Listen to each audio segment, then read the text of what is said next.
வணக்கம் நண்பர்களே, இது உங்கள் ரமணி தமிழ் நாவல் சேனல். இந்த சேனல் உங்களுக்கு பிடிச்சிருந்தா சப்ஸ்கிரைப் பண்ணுங்க, லைக் பண்ணுங்க, ஷேர் பண்ணுங்க, கமெண்ட் பண்ணுங்க.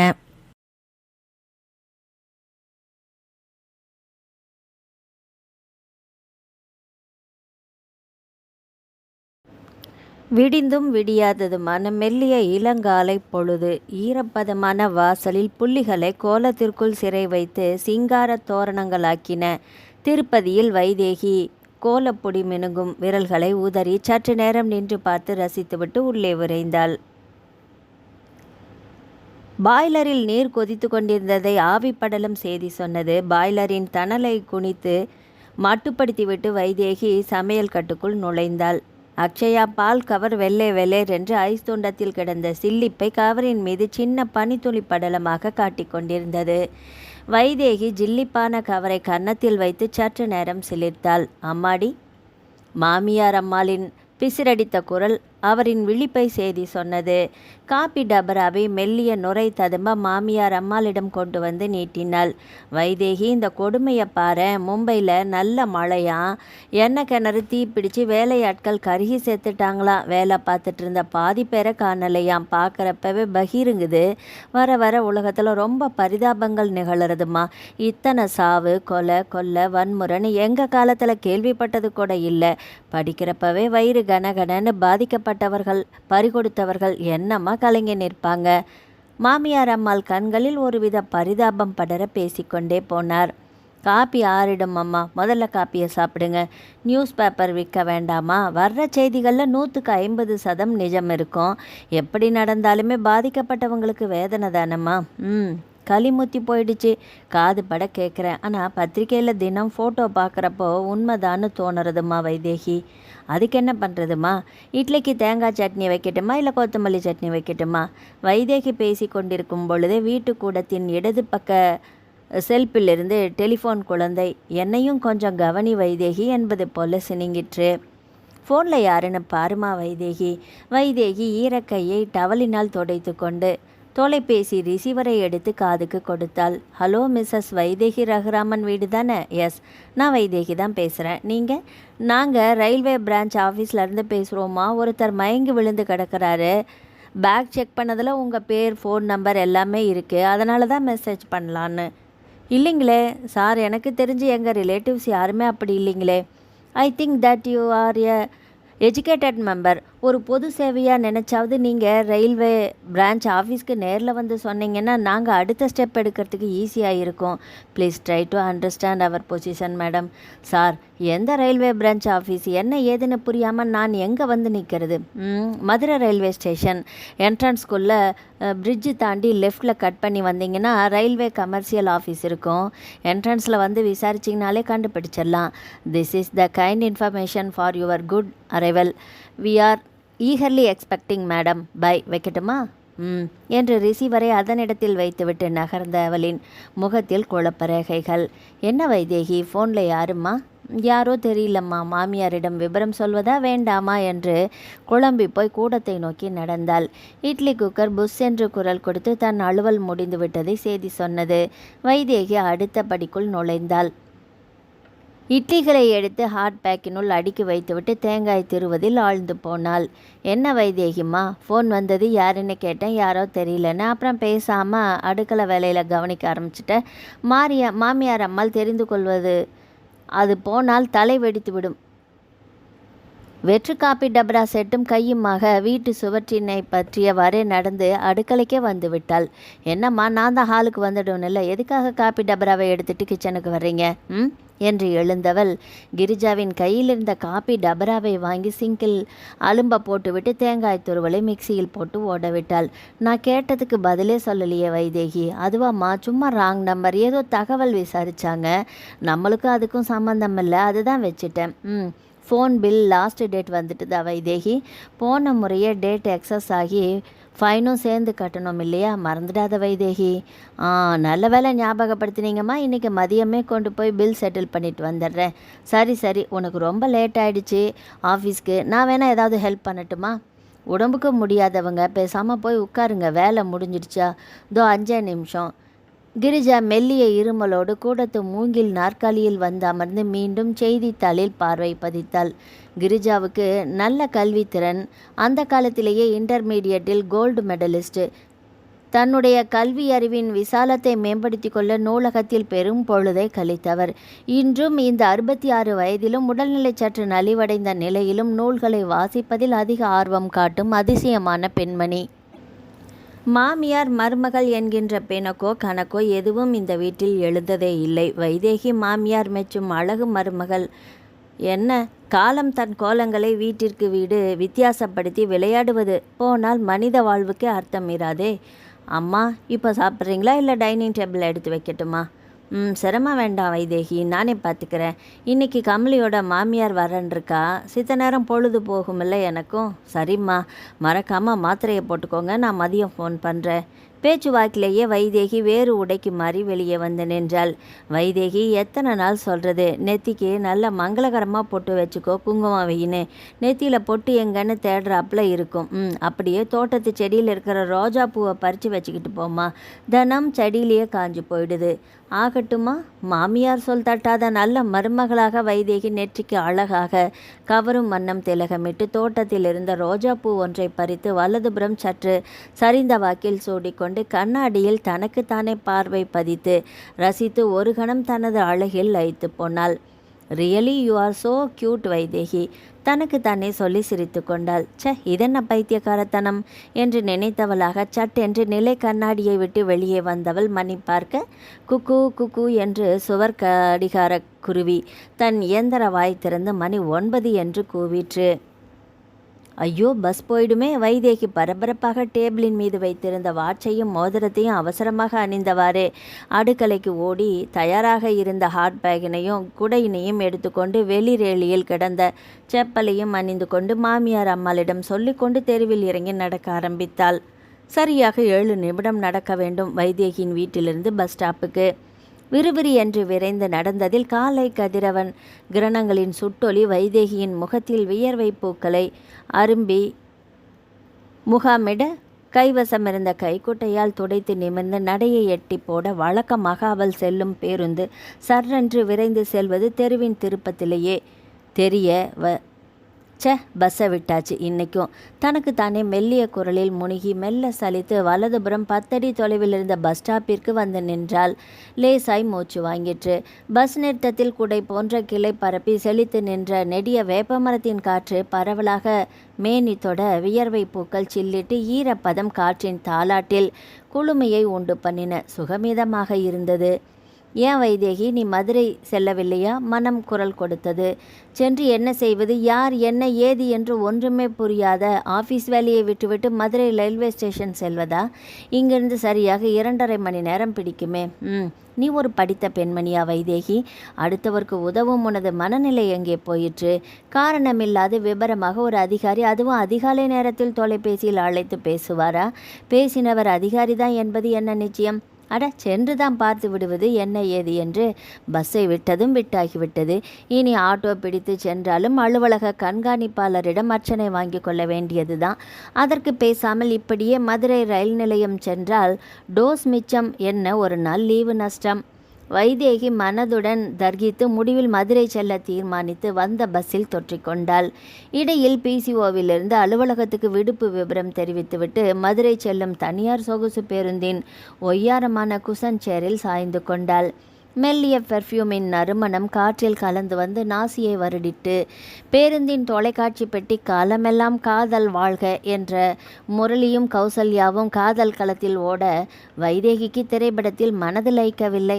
மாறாக இந்த திரைப்படம் எனும் கனவு திரையின் ஊடக சக்தி மக்களை கண்ணாமூச்சி திரையாக கட்டி ஆண்டு கொண்டிருக்கிறதே என்ற சிந்தனை ஓடிற்று. பிடிக்காவிட்டால் கண்ணை மூடிக்கொள்ளேன் வைதேகி, ஒரு மனம் கட்டளையிட்டது. ஆம், அதுதான் உத்தமம். கண்களை மூடிக்கொண்டால் பேருந்தின் வேகத்திற்கேற்ப காற்று விரைந்து வந்து கேசம் தொட்டு சீண்டி விளையாடிற்று. செல்ல காதலனாக வைதேகியை காலம் கட்டி இழுத்து செல்கிறதோ? காலத்தின் சிறகுகள் சில நேரங்களில் சிராய்த்து ரணமாக்கி குருதி வடியச் செய்து, இன்னும் சில நேரங்களில் மயிலிறகாக மயக்கி உலகின் மாயக்கதவை உன்னதமான கையசைப்புடன் வரவேற்புரை வாசித்து திறந்து விடுகிறது ஒரு சிலருக்கு.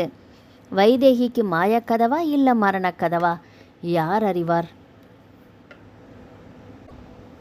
டேய் சூர்யா, சொன்னா கேளுடா, சாப்பிட்டுட்டு போப்பா. காலை நேரம் வெறும் வயிற்றோட போனால் உடம்புக்கு கிருகிருன்னு வந்துடும்.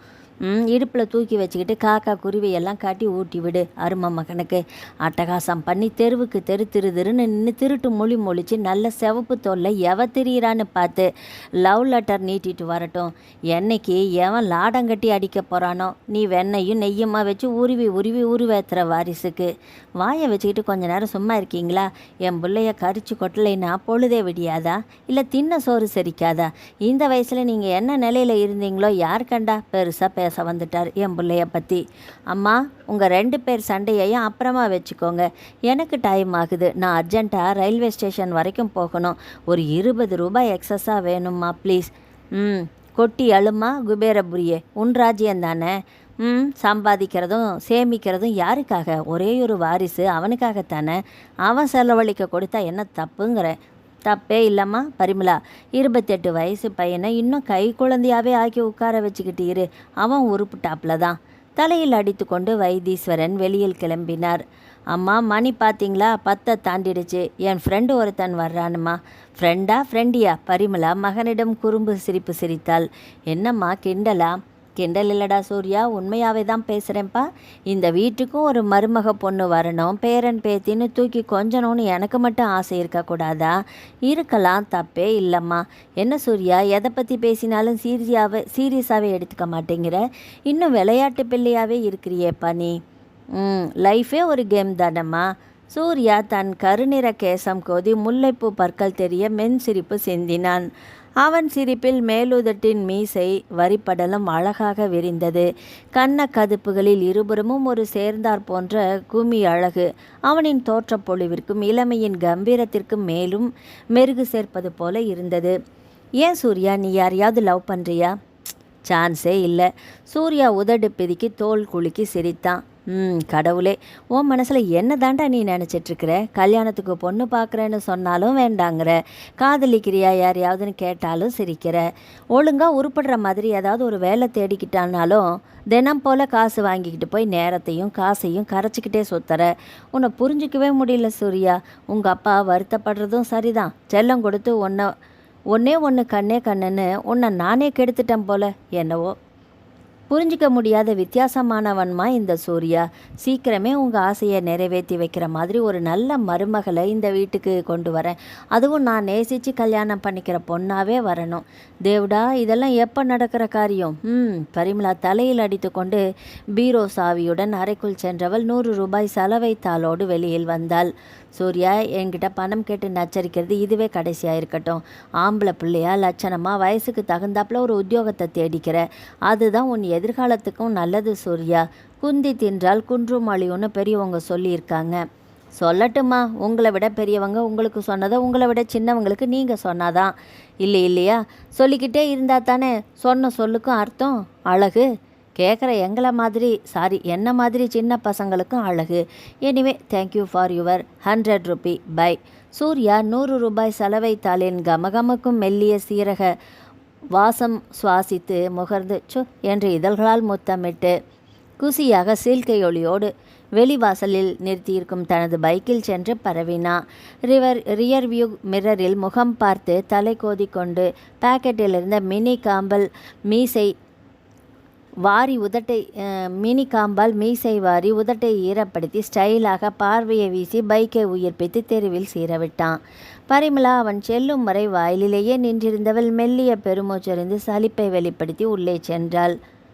Hi Surya, good morning. தடதட என்று மொபட்டில் எதிர்கொண்டான் கிருஷ்ணா. குட் மார்னிங் மாப்பிள்ள. என்னடா பச்சி பறந்துடுச்சா? அகால நேரத்தில் அதுவும் மொபட்டில் வந்து விஸ் பண்ணுற? பச்சியை பஸ் ஏற்றி அனுப்பிட்டு தானே வர்றேன். தன் தொப்பை வயிற்றை மெல்ல தடவி விட்டு சிரிப்பை உதிர்த்தான் கிருஷ்ணா. உன் மூஞ்சிக்கும் மாட்டுதே பொண்ணுங்க. ஒருவேளை குருட்டு பள்ளிக்கூடத்தில் பிரெயில் ட்ரைனிங் மெம்பர்ஸா உன் லவ் ஃபிகர்?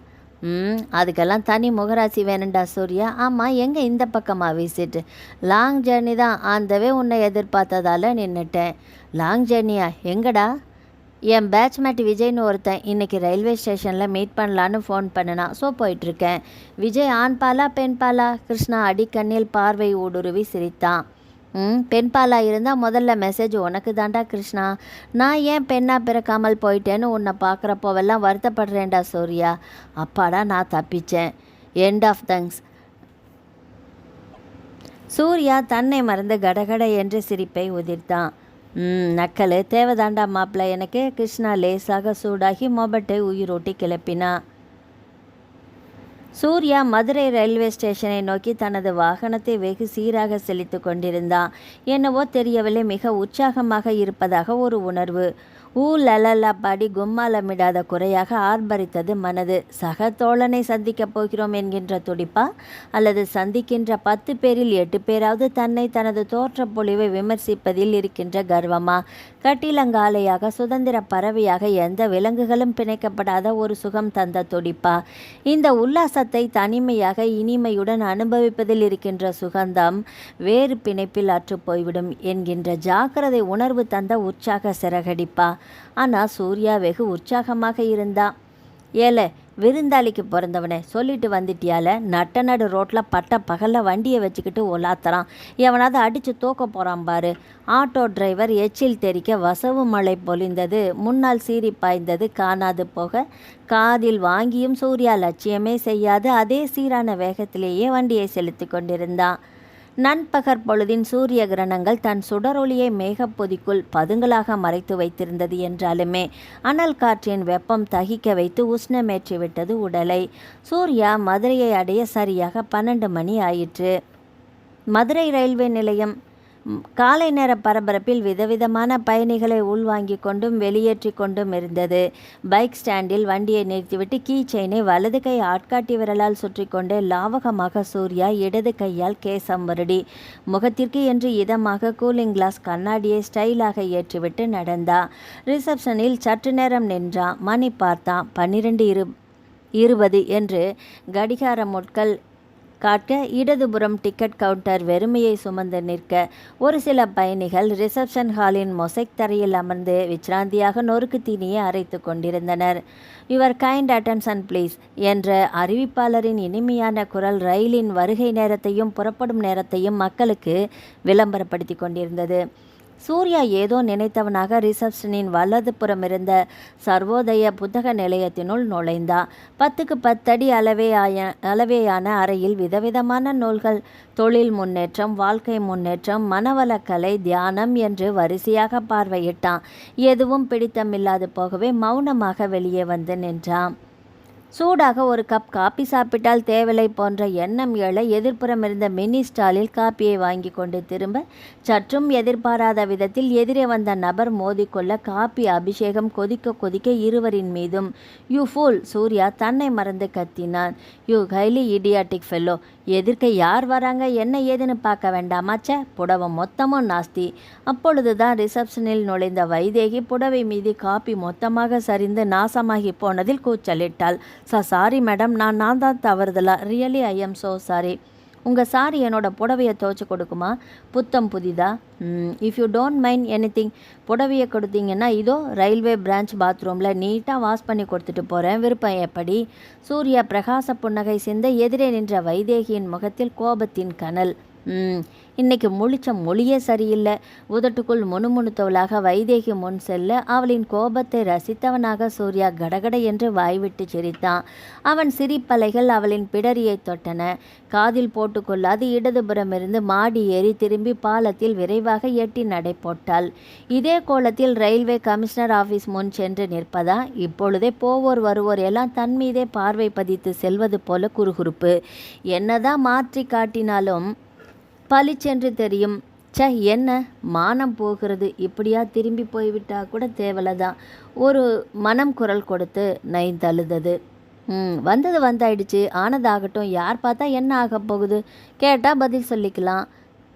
சமாதான குரல் இன்னொரு மனம் எழுப்ப குடையை நன்றாக முகம் தெரியாத வாக்கில் சாய்த்து பிடித்து எட்டி நடந்தாள். தொலைபேசியில் பேசினர் தகவல் படி பாதை இதுவாகத்தான் இருக்கும் என்று கணித்தபடியே குத்து மதிப்பாக நடந்தாள்.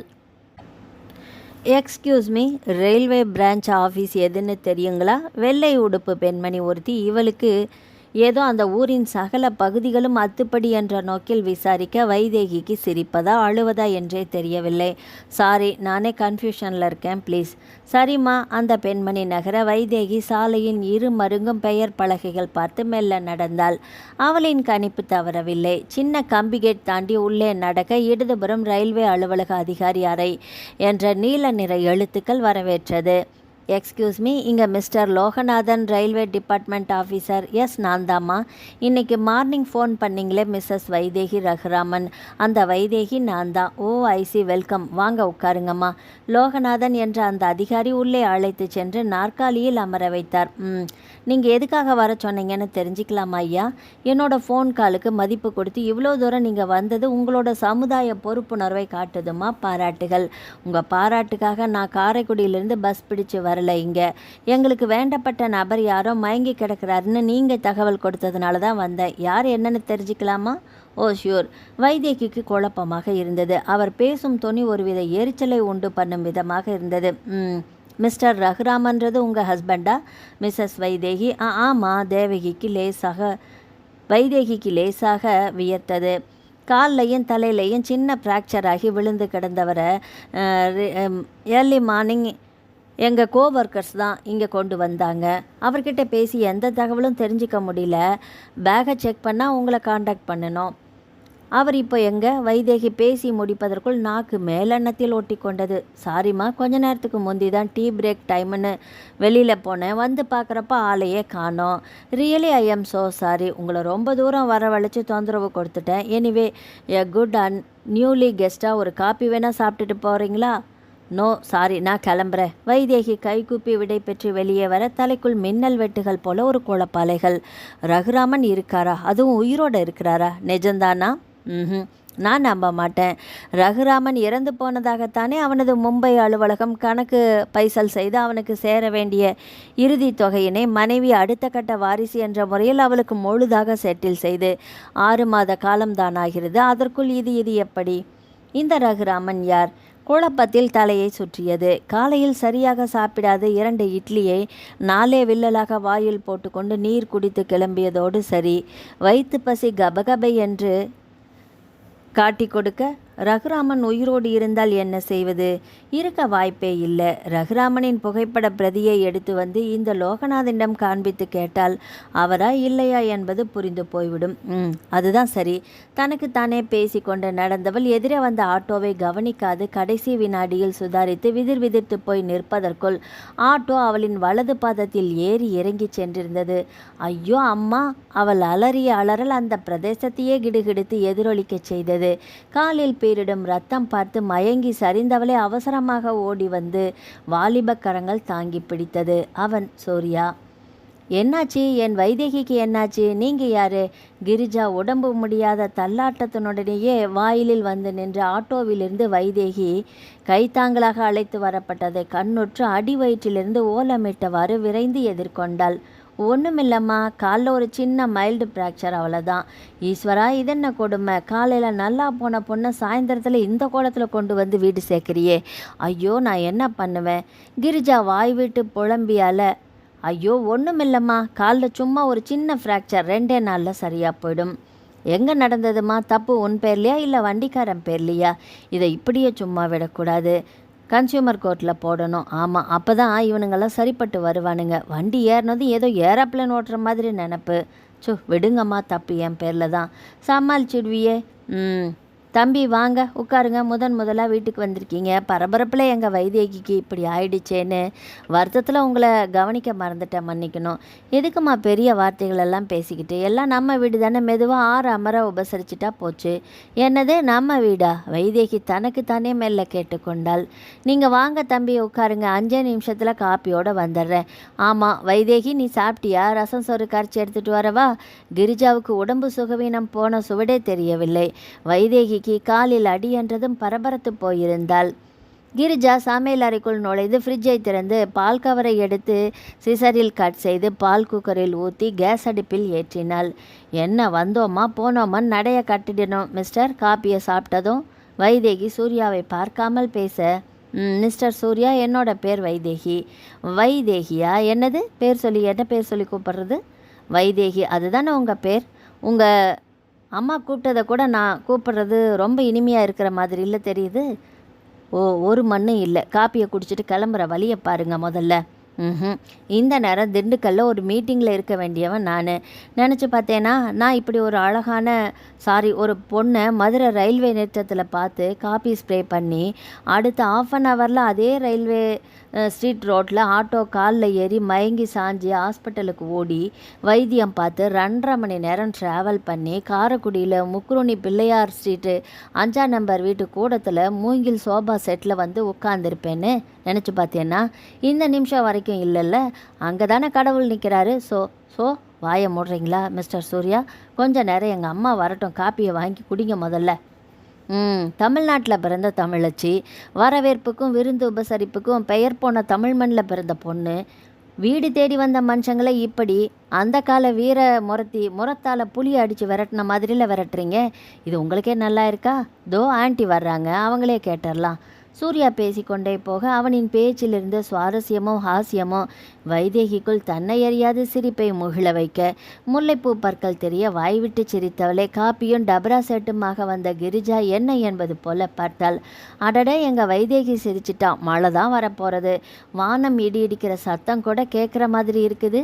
என்ன தம்பி, என்ன சொன்னீங்க? எங்கள் வைதேகி சிரிக்கிற அளவுக்கு எனக்கு சொல்லக்கூடாதா? காப்பியை எடுத்துக்கோங்க முதல்ல. கிரிஜா பேசிய வண்ணம் காப்பியை அவன் முன் நீட்ட சூர்யா சின்ன சிரிப்போடு காப்பி டம்ளரை எடுத்துக்கொண்டு அகன்றான். வைதேகி சட்டென்று சிரிப்பு முகம் காணாது போக காப்பி டம்ளரை எடுத்துக்கொண்டாள். ஏனம்மா, டியூப்லைட் திடீர்னு பியூஸ் போயிட்டதா எதுவும் என்று ஏற இறங்க பார்க்க வைதேகிக்கு எரிச்சல் மண்டி கொண்டு வந்தது. சூர்யாவின் சொல்லில் இருந்த உள்ளர்த்தம் புரிவதற்கு கிரிஜாவுக்கு அத்தனை தூரம் இளவாலிப துடிப்பு இல்லையாயினும் சூர்யா வைதேகியை பார்த்து புன்னகையுடன் கண் சிமிட்டி பேசுவதை புரிந்து கொண்டு விட்டிருந்தாள். காப்பி A1 ஆண்டி, இந்த காப்பி சாப்பிட்றதுக்குன்னே தினம் மதுரையிலிருந்து 2.5 hours ட்ராவல் பண்ணி வந்தாலும் தப்பே இல்லை. என்ன வைதேகி, நான் சொல்கிறது சரிதானே? அலையாக பரவும் சிரிப்பை உதிர்த்தவாறு வைதேகியை வைத்த விழி வாங்காது பார்த்து கொண்டிருந்தவன் சட்டென்று ஏதோ நினைவு வந்தவனாக எழுந்தான். ஓகே ஆண்டி, இன்னொரு நாள் 6 அமர வந்திருந்து விருந்து சாப்பிட்டுட்டு போகிறேன். இப்போ அவசரமாக ஒரு வேலை இருக்குது. மிஸ் வைதேகி, மறக்காமல் ட்ரீட்மெண்ட் எடுத்துக்கோங்க, இல்லை அழகான செப்டிக் ஆகிடும். Be care yourself. Bye. அழகான வெண்ணிற வரிசை பற்கள் தெரிய புன்னகை சிந்தி விடை பெற்று கிளம்பினான். கிரிஜா அவன் நடந்து செல்லும் தோரணையையும் கம்பீர பொலிவினையும் கண் திசையிலிருந்து மறையும் வரையிலும் நின்று பார்த்தவள் வைதேகியிடம் திரும்பினாள். இந்த காலத்திலேயும் இப்படி நல்ல மனசுள்ள பையன்கள் இருக்கத்தான் செய்கிறாங்க. ஆமாம் வைதேகி, நீ எதுக்காக மதுரை போன? கிரிஜா வெகு இயல்பாகத்தான் கேள்வியை வீசினாள். வைதேகியோ திக்கென்று நிமிர்ந்தாள். வந்துமா, ஆஃபீஸ் ஒர்க்காக போக வேண்டியிருந்துச்சு. வாய்க்கு வந்ததை சொல்லி வைத்து மிடறு விழுங்கினாள். எங்கே மாமியார் அம்மாள் மேலும் மேலும் துருவி எதையாவது விசாரித்து வைத்து விடுவாளோ என்ற எண்ணம் எழ, அம்மா ரொம்ப டயர்டாக இருக்குமா, நான் கொஞ்ச நேரம் ரெஸ்ட் எடுத்துக்கிட்டா? ஆகட்டும் வைதேகி, போய் படுத்து தூங்கு. ஏதோ நம்ம புண்ணியம், கும்பிடுற தெய்வமே தலைக்கு வந்தது தலைப்பாகையோட போச்சுங்கிறாப்புல. கால் பாதத்தோட தொலைஞ்சுது. ஒன்று இருக்க ஒன்று ஆச்சுன்னா யார் பார்க்கறது?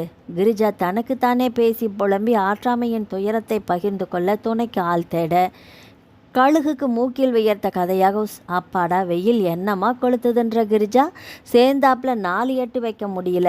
வியர்வை கொடமாக கொட்டுது. வீட்டு படியேறவே முடியலடி அம்மா கிரிஜா என்று பினாத்தியவாறே கிரிஜாவின் வீட்டிற்குள் நுழைந்து சோஃபாவில் அமர்ந்து கொண்டாள் கமலி.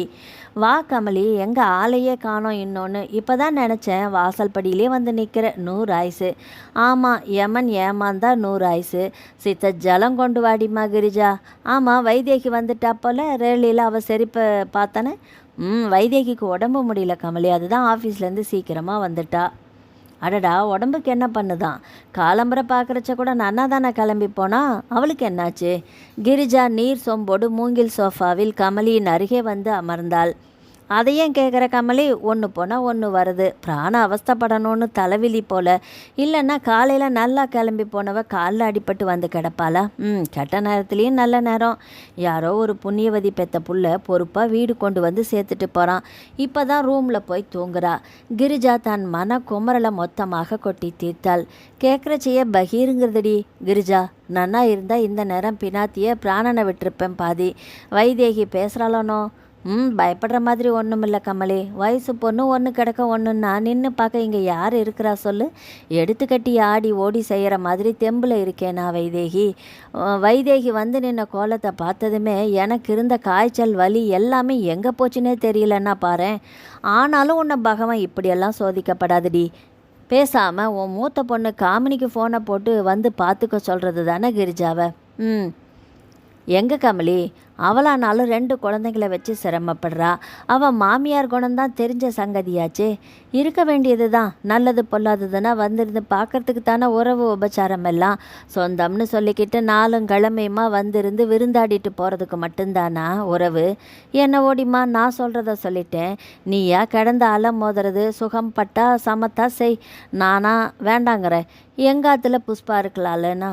துளி காய்ச்சல் அனத்தல்னு இருந்துடப்படாது. நீட்டி நிமித்திடுவா நாள் கணக்கில். வந்து நேரமாச்சு கிரிஜா, நான் கிளம்புறேன். கொடியில் உள்ளத்தின துணிகள் எல்லாமே எடுத்து மடித்து வைக்கணும். மழை வர்றாப்புல வானம் கண்ணாமூச்சி ஆட்டம் நடத்தின்னு இருக்கு. எதுனா தேவைன்னா சங்கோஜப்படாமல் ஃபோனை போடு. நான் வேணா வந்திருந்து பார்த்துக்கிறேன்டி. வரட்டா?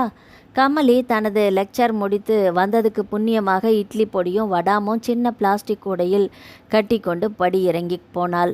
கமலியை சும்மா சொல்லக்கூடாது, நல்ல மனசு. ஆனால் என்ன வாய்தான் கொஞ்சம் நீளம். கிரிஜாவும் கமலியும் கிட்டத்தட்ட 20 வருட காலத்தையே இணை பிரியாத பிணக்கில்லாத நல்ல நட்பு அங்கீகரித்து வருபவர்கள். அதே தெருவில் கடைக்கோடி வீடு. மருமகளிடம் இடி வாங்கி கொண்டதை தினம் போல நடையாக நடந்து வந்து கிரிஜாவிடம் கொட்டிவிட்டு போனால்தான் நிம்மதியாக தூங்குவாள் கமலி. என்ன ஒரு சிறப்பம்சம் கமலிடம் என்றால், என்றோ ஏதோ ஒரு காலத்தில் நடந்த நிகழ்வுகளை கூட நேற்று நடந்தாற் போல வெகு சுவாரஸ்யமாக பேசுவதில் கமலியை அடித்து கொள்ள ஆளே கிடையாது. மலை தோழிகளின் முகம் பொட் பொட்டென்று இருந்திருந்தார் போல பூமி தொட, சற்று நேரத்தில் குளிர் வாடை காற்று மண்ணின் மனம் சுமந்து நாசி தொட ரம்யமான சுகமாக இருந்தது. வைதேகி அரை ஜன்னல் கம்பிகளில் முகம் பதித்து வெளியே தெரியும் செம்பருத்தி மல்லிகை கொடி பந்தல் கொய்யா மரம் என்று பார்வை பதித்தாள். அணில் பிள்ளை ஒன்று கீச் கீச் என்று கிரீச்சிட்டு மழை துளிக்கு தன் பஞ்சு பொதி திரேகம் சிலித்து சடசட என்று நெடிதுயர்ந்த தென்னை மரத்தில் ஓடி ஒளிந்து தஞ்சம் புகுந்தது தன் குடிலினுள். எங்கோ குயிலின் ஓசை தொடர்ந்த போன்று மழைச்சாரல்கள் குமிழி குமிழியாக தரையில் நீர் பரப்பி கிளைகளை விரித்து சலசலத்து ஓட வைதேகிக்கு மழை என்றால் கொள்ளை இஷ்டம். முற்றத்து சாளரத்தில் பெருக்கெடுத்து ஓடும் நீரில் சாளர கூம்பு வாய்முகட்டில் கைகளால் மழை நீர் பிடித்து தட்டி கொட்டி அந்த குளிரின் சில்லிப்பான சிதறுகளில் லேசாக மேனி கிடுகிடுக்க குதூகலிக்கும் சுகம் சொல்லில் மாளாது. அனுபவித்து பார்த்தால்தான் தெரியும். இப்போதும் சிறகு விரித்து துள்ளின மனதை காலின் முட்டுக்கட்டை போட்டு தடுத்து நிறுத்தி இருந்தது. ஆமாம், திடீரென்று சினிமா கதாநாயகன் போல இவன் எங்கே முளைச்சான்? பெயர் கூட அழகாத்தானே இருக்குது. என்னவோ சொன்னானே, சூர்யா. வித்தியாசமானதொரு சந்திப்பு இன்று.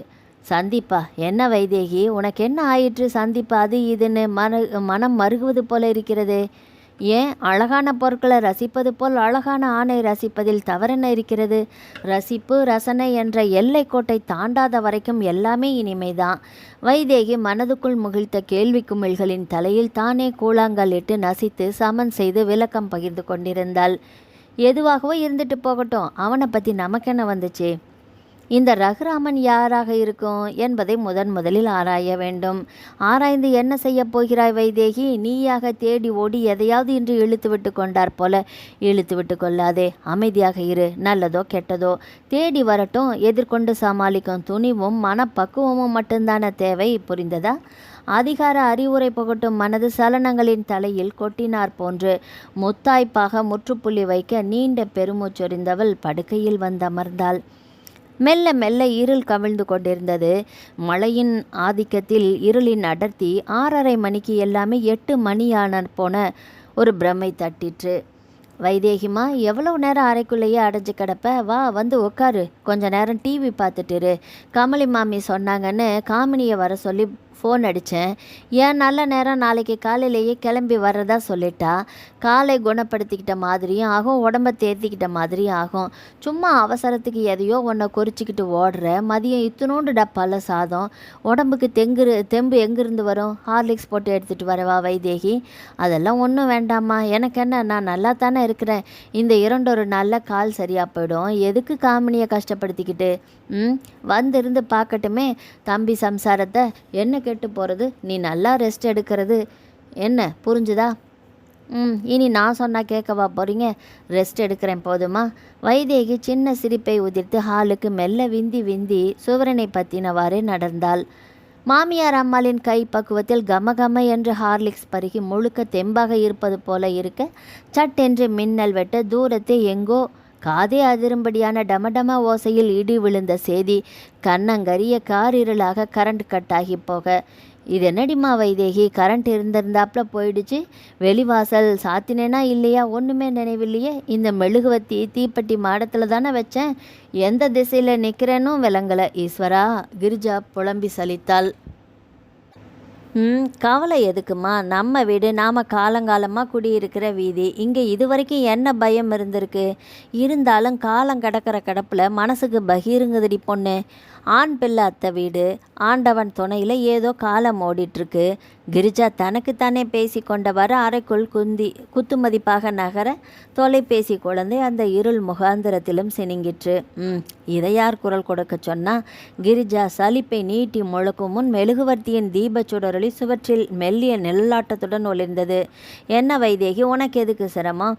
இதில் என்னம்மா சிரமம் இருக்குது? நடக்கிறதுக்கு கொஞ்சம் வலிக்குது தான், நடந்தால் தன்னால் சரியாயிடும். கரண்ட் வர்ற வரைக்கும் உட்காருங்கம்மா ப்ளீஸ். கிரிஜா அமைதியாக சோஃபாவில் சாய்ந்தாள். புழுக்கம் கனன்றது. மழை விட்டிருப்பது புலனுக்கு தெரிந்தது. சில்வண்டுகளின் ரீங்கரிப்புகள் மொய் என்று காதை அடைத்தது. தோட்டத்து பக்கம் வைதேகியை சென்று கதவை அடைத்து விட்டு வந்தாள். வெளிவாசல் ஏற்கனவே சாத்தப்பட்டிருந்தது. நெடுநேரம் வரையிலும் கரண்ட் வராது போகவே கிரிஜாவும் வைதேகியும் மெழுகு திரி ஒளியிலேயே இரவு உணவருந்திவிட்டு கூடத்திலேயே பாய் விரித்து படுத்து கொண்டனர். வைதேகிக்குள் கலக்கம் மெல்ல மெல்ல கிளை பரப்பி நிற்க அதில் ரகுராமன் விஸ்வரூபம் எடுத்து நின்றான். ரகுராமன் வைதேகினை அடைந்தே தீர வேண்டும் என்று தீராத ஆசை நோயாளனை காலம் அவனின் மனைவியாக அவனது இல்லத்தில் தள்ளி அவனை எங்கோ நிறுத்திவிட்டிருப்பது தான் விதியின் விளையாட்டோ? வைதேகி புரண்டு புரண்டு படுத்து பார்த்தாள். உறக்கம் உருண்டு உருண்டு ஓடும் கண்ணாடி கோழி குண்டாக கண்ணாமூச்சியாட்டம் காண்பித்து கடைசியில் அவள் எதை ஜீரணிக்க இயலாது தவிக்கிறாளோ, அவள் எதை மறக்க நினைக்கிறாளோ, அவள் எதை இனி சந்திக்கவே கூடாது என்று எண்ணுகிறாளோ, அந்த இறந்த கால சமுத்திர சாகரத்தில் பெர்முடா முக்கோண திரைச்சீலை கட்டின பாய்மரப் படகு நிலை குலைந்து சரிந்து சாய்ந்து மொத்தமாக மூழ்கினார் போல நினைவுகளில் மூழ்கி போனாள். ரகுராமன் அவளை மட்டுமே நேசித்த பிடிவாதக்காரர் ரகுராமன். அவளின் எதிர்கால வண்ண கனவுகள் ஆசைகள் அனைத்திற்கும் காமம் எனும் தீ வைத்து கொளுத்தி தகர்த்த அநீதி ரகுராமன். அவளுக்கு கொஞ்சமும் பிடிக்காத ரகுராமன் அவளின் மனத்திரையில் மொத்தமாக குத்தகை பிடித்திருந்தான். என்னதான் உதறினாலும் சில ஞாபகங்கள் எந்த விஷத்தாலுமே கொல்ல இயலாத ஒன்றாக நிகழ்கிறது. சரியாக எண்ணி 4 ஆண்டுகளுக்கு முன், டி ருக்கு, இந்த சிவா எங்கே போனான் பாரேன். அவன் அம்மாவுக்கு நான் பதில் சொல்லி மாலாது. போங்க பாட்டி, எப்போ பாரு ஏதாவது வேலை சொல்லிக்கிட்டே. நல்லா தின்னுட்டு குந்தாணி கணக்காக வீட்டோட அமுங்கி கிடக்கத்தான் லாய்க்கு சனி. இந்த கிழவி சனி கினின்னு அப்புறம் எனக்கு கெட்ட கோபம் வரும். ஆமாம், ராத்திரி வச்சுக்கிறேன், இரு. ருக்கு சுட்டு விரல் காண்பித்து ராஜம்மாள் பாட்டியை பார்த்து அதிகார துணி பறக்க பேச, அடடா எப்போ பாரு சரிக்கு சரியாக பாட்டியோட நின்று சண்டை போட்டுக்கிட்டு பெரியவங்கன்னு ஒரு மட்டு மரியாதை துளியும் இல்லாமல் போயிடுச்சு. சரி, நூற்று கிழவி வந்துட்டா பாரு, பொக்க வாய் கிழவிக்கு வக்காலத்து வாங்கிக்கிட்டு. ருக்கு, உனக்கு வாய் ரொம்ப அதிகமாயிடுச்சு. ஏன் பாட்டிம்மா இந்த ரெட்டவாள்கிட்ட அப்படி என்ன பொல்லாத வேலை சொன்னீங்க? இந்த கத்துறா. அதை ஏண்டி கேட்குற? வைதேகி, உன் அண்ணி புஷ்பா குழந்தைய பார்த்துக்க சொல்லி விட்டுட்டு வெளி வேலையாக போனா. அந்த வாண்டு பையன் ஆனாலும் ஒரு நிமிஷம் சும்மா நிற்கிறானா ஓடிட்டான். வெளிவாசல் வண்டி வர்றது போகிறது ஒரு நேரம் போல் ஒரு நேரம் இருக்குமா? ஒரு 8 பாறைன்னு அதுக்கு போய் இந்த குமரி என்னை வம்பு சண்டைக்கு இழுக்கிறா. இவ்வளவுதானா? இதுக்கு போய் சக்களத்தி சண்டை மாதிரி 2 பேரும் குடுமிப்பிடி ஆட்டம் ஆடுறீங்களே. பேசினது வரை போதும். நீயாவது அந்த பயலை கொஞ்சம் பாரேன் வைதேகி. சரிங்க பாட்டிமா என்ற வைதேகி பட்டுப்பாவாடையும் ரெட்டை ஜடை பின்னல் துள்ளாட்டத்தோடு காதுகளில் நடையின் அசைவுக்கு ஏற்ப அசைந்தாடும் பொற்சிமிக்குமாக வாசலில் வந்து நின்று இரு மருங்கும் பார்வையை பதித்தாள். சிவா, டேய் சிவா! அவளின் குரல் எங்கும் எதிரொலித்து சிலையோடிற்று. வாவ், சூப்பர் ஃபிகர்டா மச்சி! எதிர் வீட்டு மாடியில் நின்றிருந்த வாலிபன் ஒருவன் தன்னை மறந்து குரல் கொடுத்தான். யாரை பார்த்துடா உச்சி வெயிலில் ஜொல்லு விடுற? கேட்டவாறே சுரேந்திரன் வெளியே வந்து நின்றான். அதோ அங்கே பாருடா. இத்தனை நாள் நம்ம கண்ணில் மாட்டாமல் இப்படி ஒரு ஃபிகர் எப்படி இந்த தெருவில்? அதுவும் ரகுராமன் என்கிற ரகு தன் பூனை மீசையை லேசாக வருடி முறுக்கிவிட்டு கைகளை பிசைந்தான். யார் வைதேகி சொல்கிறியா? எதிர் வீட்டு ராஜசேகர முதலியாரோட மூத்த பொண்ணு. நம்ம ஊரில் ஆர்ட்ஸ் காலேஜில் எம்ஏ சோசியாலஜி ஃபைனல் இயர் பண்ணிகிட்ருக்கிறா. ரொம்ப ஹாட் டைப்டா மச்சி. ஹாட்டா கூலான்னு போக போக பார்த்துக்கலாம். பச்சி நம்ம கண்ணில் பட்டுடுச்சு இல்லையா? இனி ஏன் லைனில் நீ குறுக்கிட வேண்டாண்டா சுரேன். இலவு காத்த கிளி மாதிரி ஆகாமல் இருந்தால் சரி. ராஜசேகரன் முதலியார் சாதாரணப்பட்ட ஆள் இல்லை. வெட்டு குத்துன்னு அஞ்சாமல் இறங்குவார். அதனால தான் தைரியமாக 4 பொண்ணுங்களை பெற்று வச்சிருக்கிறாரு. பார்த்துடா, உன் ரசனை உடம்புல ரசவாதம் பண்ணிட போகுது. இப்போ தாண்டா மச்சி த்ரில்லிங்கே ஸ்டார்ட் ஆகிருக்கு. நீ எழுதி வச்சுக்கோ. இன்னும் 2 மாதத்தில் நீ சொன்னியே ராஜசேகர முதலியார் அவருக்கு நான் மூத்த மருமகனாகி காட்டுறனா இல்லையான்னு பாரு. It's a challenge. ராமனுக்குள்ளே ஏதோ ரகுராமனுக்குள்ளே ஏதோ ஓர் தீவிரம் புகுந்து கொண்டார் போல முஷ்டியை கைகளால் வெறித்தனமாக குத்தினான். உங்கள் அம்மாவுக்கு ஒத்த ஆண் பிள்ளை தான். நினப்பு இருக்கட்டும்டா ரகு. துடிப்பும் ஆர்வமும் தூரத்தை நிலவை ரசிக்கிற அளவு நின்றுட்டா நமக்கும் நல்லது, நிலவுக்கும் நல்லது. நிலாவில் போய் குடித்தனம் நடத்தணும்னு பிடிவாதம் பட்டா லைஃபே ரிஸ்காக போயிடும். பார்த்து, எனக்கு தெரிஞ்சதை நான் சொல்லிட்டேன். அப்புறம் உன் விருப்பம். குறுக்கே நிற்க நான் ஜஸ்ட் லைக் எ ஃப்ரெண்டு தானே சொல்லிவிட்டு சுரேந்திரன் மென்மையாக சிரித்தான். ரிஸ்க் எனக்கு எப்போவுமே ஜாலியான மேட்டர்டா Suren. I feel so graceful happy in this moment. என்னை தனியாக ரசிக்க விட ப்ளீஸ். கிரகஸ்தனாதிபதி எந்த கட்டத்தில் கொண்டு உன்னை நிறுத்த போதோ நான் போய் அயன் பண்ணுற ஒர்க்கை கவனிக்கிறேன். ரகுராமன் பதில் சொல்லக்கூட தோன்றாதவனாக ஒருவித லயிப்பில் தன்னை மறந்து நின்றிருந்தான். அவனது விழிகள் எதிர்வீட்டு வாயிலில் நங்கூரம் பதித்து நின்றிருந்தது. வைதேகியின் 21 வயது பருவ பேரழில் நந்தவன தேவதை ஒன்று வழி மறந்து எதிர்வீட்டு வாயிலில் நின்று விழிப்பதைப் போல இருந்தது. பாவாடை தாவணியில் பூத்து குலுங்கும் எவ்வன அழகும், தலைக்கு குளித்த கூந்தல் உலர தளர பின்னலிட்ட ஒய்யாரமும் கில்லும் முல்லைச்சரம் அவள் திரும்பும் முகந்தோறும் பிரகாசித்த சூரிய சுடரொளியில் தகதகத்து மின்னலிட்டு கவர்ந்தெழுக்கும் சிங்காரப்பூ வேலைப்பாடும் கல் பதிப்பும் ஒருங்கே மினுங்கிய காது கம்மல் ஜொலிப்பும் கெண்டை மீன் விழிகளின் அசைவும் அவனை அருகே வாவென்று அழைப்பது போல இருந்தது. சிவா! நாதங்கினியாக ஒலித்த அவளின் குரல் ஓசை அவனை கவர்ந்தெழுத்தது. யாரை தேடுகிறாள்? அதுவும் தெருவில் நின்று. ரகுராமன் தனக்குத்தானே வினவிக் கொண்டான். மழலை சிறுவனின் மென்மையான குரல் ஒலி கூடவே இழையோடும் சிரிப்பு சப்தம் மிக அருகில் கேட்க ரகுராமன் மெல்ல குரல் வந்த திசை நோக்கி பார்வை பதித்தான். எங்கே போயிட்டா இவன்? வைதேகி மெல்லிய சலிப்போடு உதட்டை சொலித்த அந்த நேரத்தில் ரகுராமன் நின்றிருந்த மாடியின் படிகளில் மெல்ல பதுங்கி தனக்குத்தானே குலுங்கி சிரித்த சிறுவனை பார்த்து ரகுராமன் ஒரு கணம் வியப்பில் ஆழ்ந்தான். இவனைத்தான் தேடுகிறாளா வைதேகி? சிவா மெல்ல தலையை பாம்பு குட்டி புத்திலிருந்து எட்டி பார்ப்பது போல மாடி கைப்பிடி சுவரின் விளிம்பில் பார்வை பதித்துவிட்டு டபக்கென்று தலை குனிந்து கொண்டான். ரகுராமன் என்ன நினைத்தானோ தெரியவில்லை. மெல்ல பூனை பாதம் பதித்து ஓசைப்படாமல் லபக்கென்று சிவாவை தூக்கி கொண்டவனாக நிமிர்ந்தான். இவனையா தேடுறீங்க மிஸ் வைதேகி? ஐயோ விடுங்க, என்னை விடுங்க. சிவா அவனது பிடியிலிருந்து நழுவும் முகமாக கையை காலை உதறி சினுங்கினான். ரகுராமன் அவனை தூக்கி கொண்டே நடந்தான்.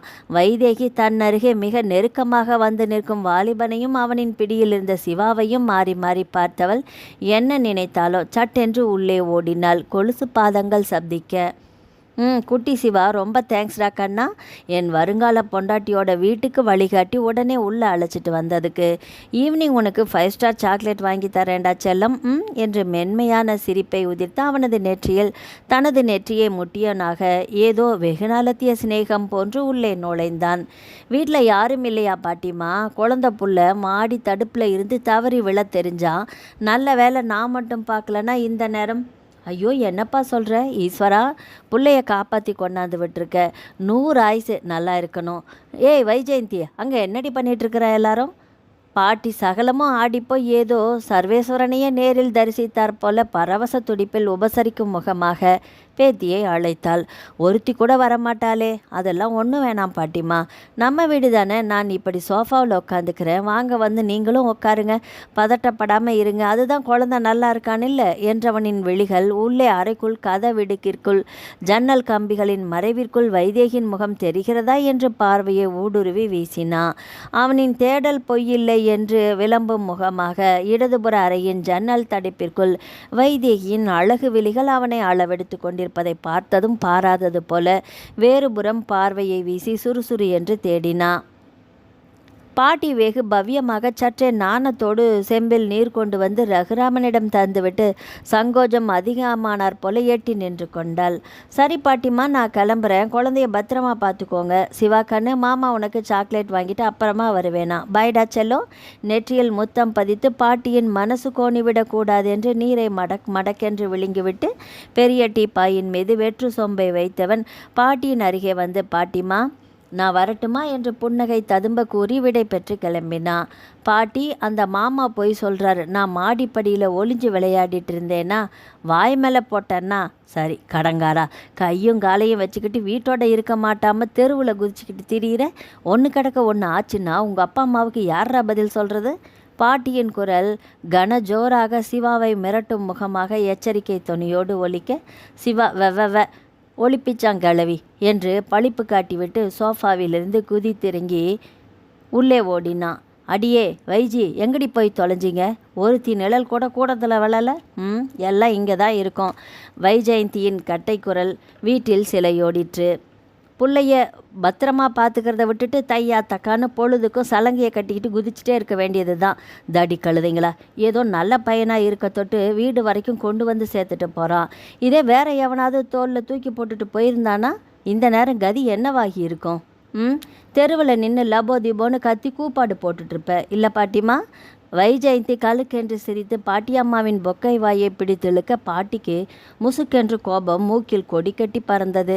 வரட்டும், உங்கள் அப்பா வரட்டும் வச்சுக்கிறேன். தடிச்சி, முதல்ல உன்னை இந்த வீட்டை விட்டு ஒழிச்சாத்தான் நிம்மதி. என்ன எங்கள் சத்தம் தெருக்கோடி வரைக்கும் கேட்குது என்றவாறே ராஜசேகரன் வீட்டிற்குள் நுழைய வைஜெயந்தி பெட்டி பாம்பாக அறைக்குள் பதுங்கினாள். பாட்டி வழக்கமாக தான் அமரும் இருப்பிடம் தேடி பழக்க தோஷத்தில் மௌனித்து அமர்ந்து கொண்டாள். வைதேகி, அம்மா வைதேகி உள்ளே நோக்கி குரல் கொடுத்தார். தோ வந்துட்டேன்ப்பா. வைதேகி கிடுகிடி என்று ஓடி வந்தாள். இந்த பையில் பேங்க் பாஸ் புத்தகம், உனக்கு வாங்கின கல் நெக்லஸும் இருக்குது, பத்திரமா கொண்டு போய் பீரோவில் வைமா. கல் நெக்லஸா? ஏன்பா, என்னை கூட்டிகிட்டு போய் வாங்கியிருக்கலாமில்ல? முதல்ல பெட்டியை திறந்து பார்த்துட்டு அப்புறமா பேசுமா. பரபர என்று வைதேகி மஞ்சள் நிற புது பையை திறந்து பெட்டியை எடுத்து வெல்வெட் கலரினுள் மினுங்கி டால் அடித்த மல்லிகை மூக்கு சர கல் நெக்லஸில் பார்வை பதித்தாள்.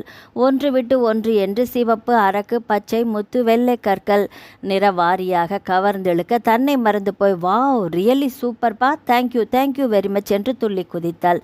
பிடிச்சிருக்கு தானே, சந்தோஷம் தானே என்று ராஜசேகரன் பின்கட்டை நோக்கி நடந்தார். 8 முழ வேஷ்டியும் வெள்ளை மல் சட்டையையும் கலைந்துவிட்டு கிணற்றடி வாளியில் இருந்த நீரை முகர்ந்து முகம் கை கால் என்று அலம்பிக் கொண்டு வேறு சாதாரண வேஷ்டிக்கு மாறி களைப்பு தீர மூச்செறிந்து ஈரத்துண்டால் துடைத்தவாறு சோஃபாவில் வந்து அமர்ந்தார். வைதேகி, பீரோவில் வச்சுட்டு இப்படி வாமா. அப்பா, என்னது வைதேகிக்கு மட்டும்தான் கல்லட்டிகையா? எனக்கு? வைஜெயந்தி கண்ணை கசக்காத குறையோடு மெல்ல சினுங்கி அவரின் முழந்தால் பற்றி அமர்ந்தாள். உனக்குன்னு கல்யாணம் நிச்சயமாகட்டும், இதை விட இன்னும் காஸ்ட்லியான ஐட்டமாக வாங்கி ஜமாய்ச்சிட்றேன் வைஜிமா. என்ன போங்கப்பா, எப்போவுமே நீங்கள் இப்படித்தான் ஏதாவது ஒரு சாக்கு சொல்லிக்கிட்டு. அப்போ கல்யாணம் பண்ணிக்கிறியா? மாப்பிள்ளை பார்த்துட்டுமா வைஜி? அக்காவுக்கும் உனக்கும் ஒரே பந்தலில் கல்யாணத்தை அமர்க்கலப்படுத்திடுவோம். ராஜசேகரன் தொடைத்தட்டி சிரிக்க, எனக்கு கல்யாணமும் வேண்டாம், கல் நெக்லஸும் வேண்டாம், ஆளை விடுங்க.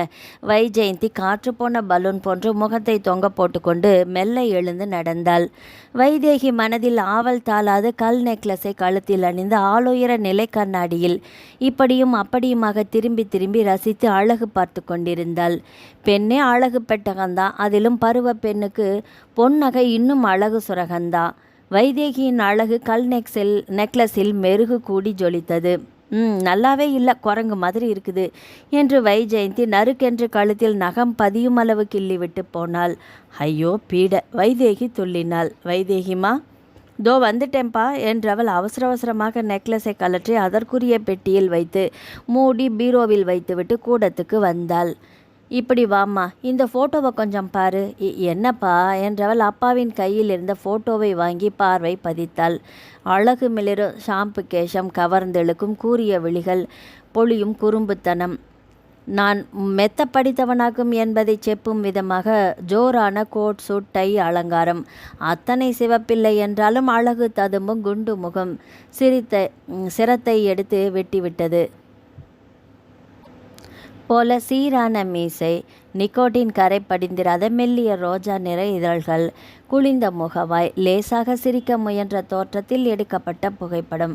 என்னம்மா, மாப்பிள்ளைய ஃபோட்டோவிலேயே பார்த்து ரசித்தா போதுமா? சாயந்தரம் நேரில் பார்த்துக்கலாம், என்ன சரிதானே? வைதேகிக்குள் அதுவரை இல்லாத நாணம் கவ்விக்கொள்ள சிலை போல நின்றிருந்தாள். என்னம்மா பதிலையே காணோம்? மாப்பிள்ளை பிடிச்சிருக்கா? பேர் என்னப்பா? அதானே, என் பொண்ணு எள்ளுங்கிறதுக்குள்ளே என்னையா நிற்கிறா? பேரை முன்னமே சொல்லியிருக்கணும், தப்பு பண்ணிட்டேன். மாப்பிள்ளை சாயந்தரம் வருவார், நேரில் கேட்டு தெரிஞ்சுக்கூடா வைதேகி. அது வரைக்கும் சஸ்பென்ஸ் சொல்லிவிட்டு சிரிப்பை உதிர்க்க, போங்கப்பா என்று உள்ளே ஓடி மறைய ராஜசேகரன் கல்யாண கலை சொட்ட சிரித்து கொண்டு இருந்தார். தா கிட்டத்தக்க ஜம், தறி கிட்டத்தக்க ஜம், சொற்கட்டும் தட்டும் சலங்கை ஒளியும் ஒரு சேர கச்சிதமாக ஒலித்து கொண்டிருந்தது மாடியறையில். இந்த ஒரு நாள் ப்ராக்டிஸ் பண்ணலன்னா அவளுக்கு தலை வெடிச்சிடுமா? சதா அந்த கடங்காரியை டேப்பை ஆஃப் பண்ணிட்டு கீழே இழுத்துட்டு வா முதல்ல. காயத்ரி பரபரத்து கொண்டிருந்தாள். என்ன காயத்ரி, மாப்பிள்ளை வீட்டுக்காரங்களுக்கு என்ன டிஃபன் ஐட்டம் ரெடி பண்ணியிருக்க? எல்லாம் ரெடி. மணி பார்த்தீங்களா? 4:45. சரியாக சொன்ன மாதிரி 5:30 மணிக்கெல்லாம் வந்துடுவாங்க. நேரம் ஓடுறதே தெரியாது. முதல்ல ட்ரெஸ் சேஞ்ச் பண்ணுங்கள். பீரோவில் மேல் ரேக்கில் அயன் பண்ணின உங்கள் பட்டு வேஷ்டியும் சட்டையும் அங்கவஸ்திரமும் இருக்குது. பொண்ணுக்கு அப்பாவா நீட்டாக இருங்க. என்ன சொல்கிறது புரியுதா? அடட, மகாராணி அம்மா சொல்லிட்டாங்க, உத்தரவு தாயே. ராஜசேகர முதலியார் உடை மாற்றுவதற்காக உள்ளே சென்றார். நீலா நீலா மருமகள் இருந்த அறையை நோக்கி குரல் கொடுத்தவாறே காயத்ரி செல்ல மேல் மாடியிலிருந்து டேப் சகிதமாக வைஜெயந்தி இறங்கி வந்தாள். வைஜி, முதல்ல இந்த சுடிதார் துப்பட்டாவை தூக்கி எரிஞ்சிட்டு நல்லதா புடவையை எடுத்து கட்டிக்கிட்டு நில்லு. சொல்கிறத கேளுங்க, அப்புறம் எனக்கு கெட்ட கோபம் வரும். ஆமாம், அதென்னம்மா, கோபத்தில் கூட நல்ல கோபம் கெட்ட கோபம்னு வெரைட்டிஸ் உண்டா? வைஜெயந்தி கிண்டல் அடித்து சிரித்தாள். உன் சிரிப்பு கேலி கூத்தையெல்லாம் அப்புறமா வச்சுக்கலாம், முதல்ல சொன்னதை செய்ய வைதேகி. அம்மா வைதேகி என்று அழைத்தவளாக வைதேகி இருந்த அறை நோக்கி சென்றாள். வைதேகி தாமரை மலர் ஒன்று மலர்ந்து நிற்கும் பேரழகை போன்று நின்றிருந்தாள். ரோஸ் வர்ண மைசூர் பட்டும் அதற்கு ஏற்ற சோலியும் மிக ஆடம்பரம் என்று சொல்ல இயலாது. ஆனால் ஆலை வசீகரிக்கும் அலங்கார தோற்ற பொலிவுமாக நின்றிருந்த மகளை வைத்த விழி வாங்காது பார்த்து கொண்டிருந்தாள் காயத்ரி. சற்று நேரம், என் கண்ணே பட்டுடும் போல இருக்குதுடி வைதேகி. மகளை மெச்சி ஊச்சி முகர்ந்தாள். கல்யாணம் வேண்டாம் அது இதுன்னு சொல்லி வம்பு பண்ணுவியோன்னு நினச்சேன். மாப்பிள்ளை ஃபோட்டோவை பார்த்ததுமே அசந்துட்டதானே வைதேகி? போங்கம்மா, வெட்கத்தப்பாரு. இந்த நீலா இன்னும் என்ன பண்ணிட்டுருக்கிறா? சத்தத்தையே காணோம். காயத்ரி நிலை கொள்ளாதவளாக அங்கும் இங்கும் ஓடியாடி உறவுகளை விரட்டி விரட்டி வேலை வாங்குவதிலும் வீட்டை ஒழுங்குபடுத்துவதிலும் நிமிஷத்துக்கு ஒரு முறை கடிகார முட்களில் பார்வை பதிப்பதுமாக தவித்தாள்.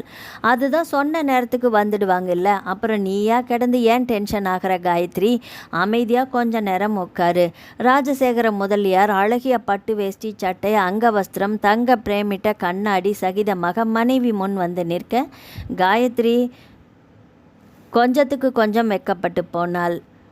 சூப்பர்டா ராஜசேகரா என்றால் மெல்லிய குரலில். தன்னை மீறி நாணச் சிரிப்பு முகிழ்ந்தது. புறங்கையால் வாய் பொத்தி இடதுபுறம் இருந்த அறைக்குள் ஓடினாள். அடிக்கிழவி, உனக்கு கிண்டலா போச்சா? கல்யாண காலம் முடியட்டும், அப்புறமா பார்த்துக்கிறேன். ராஜசேகர் மீசை தடவி நமட்டு சிரிப்பு சிரித்தார். கிடக்கிறது கிடக்கட்டும், கிழவனை தூக்கி மனையில் வையின்றாப்புல புருஷனும் பொண்டாட்டியுமா புது மாப்பிள்ளை பொண்ணு கணக்க ஓடி பிடிச்சி ஆர்ப்பாட்டம் பண்ணுறீங்களா? சிவகாமி தன் மகன் ராஜசேகரனிடம் வந்து நின்று நக்கலாக பேசி கொண்டே போக, ஐயோ வாயை மூடுங்கம்மா, கொஞ்ச நேரம் பொண்ணுங்க காதில் விழுந்துட போகுது. ராஜசேகரன் அம்மாவின் வாயை பொத்தினார். விடுப்பா, பொறுப்பா, பொண்ணுக்கு தகப்பனா நடந்துக்கோ. ஆமாம், நான் அவ்வளவுதான் சொல்லுவேன். சிவகாமி மகனிடம் பேசி கொண்டிருக்கும் பொழுதே வெளிவாயிலில் கார் வந்து நிற்கும் ஓசை கேட்டது. வந்துட்டாங்க. சிவகாமி 16 வயது குமரி பெண்ணின் நாண பரபரப்போடு உள்ளே விரைந்தாள். டி காயத்ரி, மாப்பிள்ளை வீட்டிலேருந்து வந்துட்டாங்க, எல்லாம் கூட்டத்தில் போய் நில்லு, போ. வைதேகி தயாராயிட்டியா? பேத்தியிடம் போய் நின்றாள். என் கண்ணே பட்டுடும் போல இருக்கே. பேத்தியின் அழகில் மயங்கி நின்று ரசித்து திருஷ்டி முறித்தாள். மாப்பிள்ளைக்கு மிச்சம் இருக்கட்டும் பாட்டியம்மா. வைஜி வந்து பாட்டியின் இடுப்பில் கிச்சு மூட்டினாள். சிவகாமி தனது 78 வயதிலும் அந்த கிச்சு மூட்டலுக்கு நெளிந்து வளைந்து சிரித்தாள். வாங்க உட்காருங்க. வந்தவர்களை வரவேற்று பாய் போட்டு உபசரித்தாள் காயத்ரி.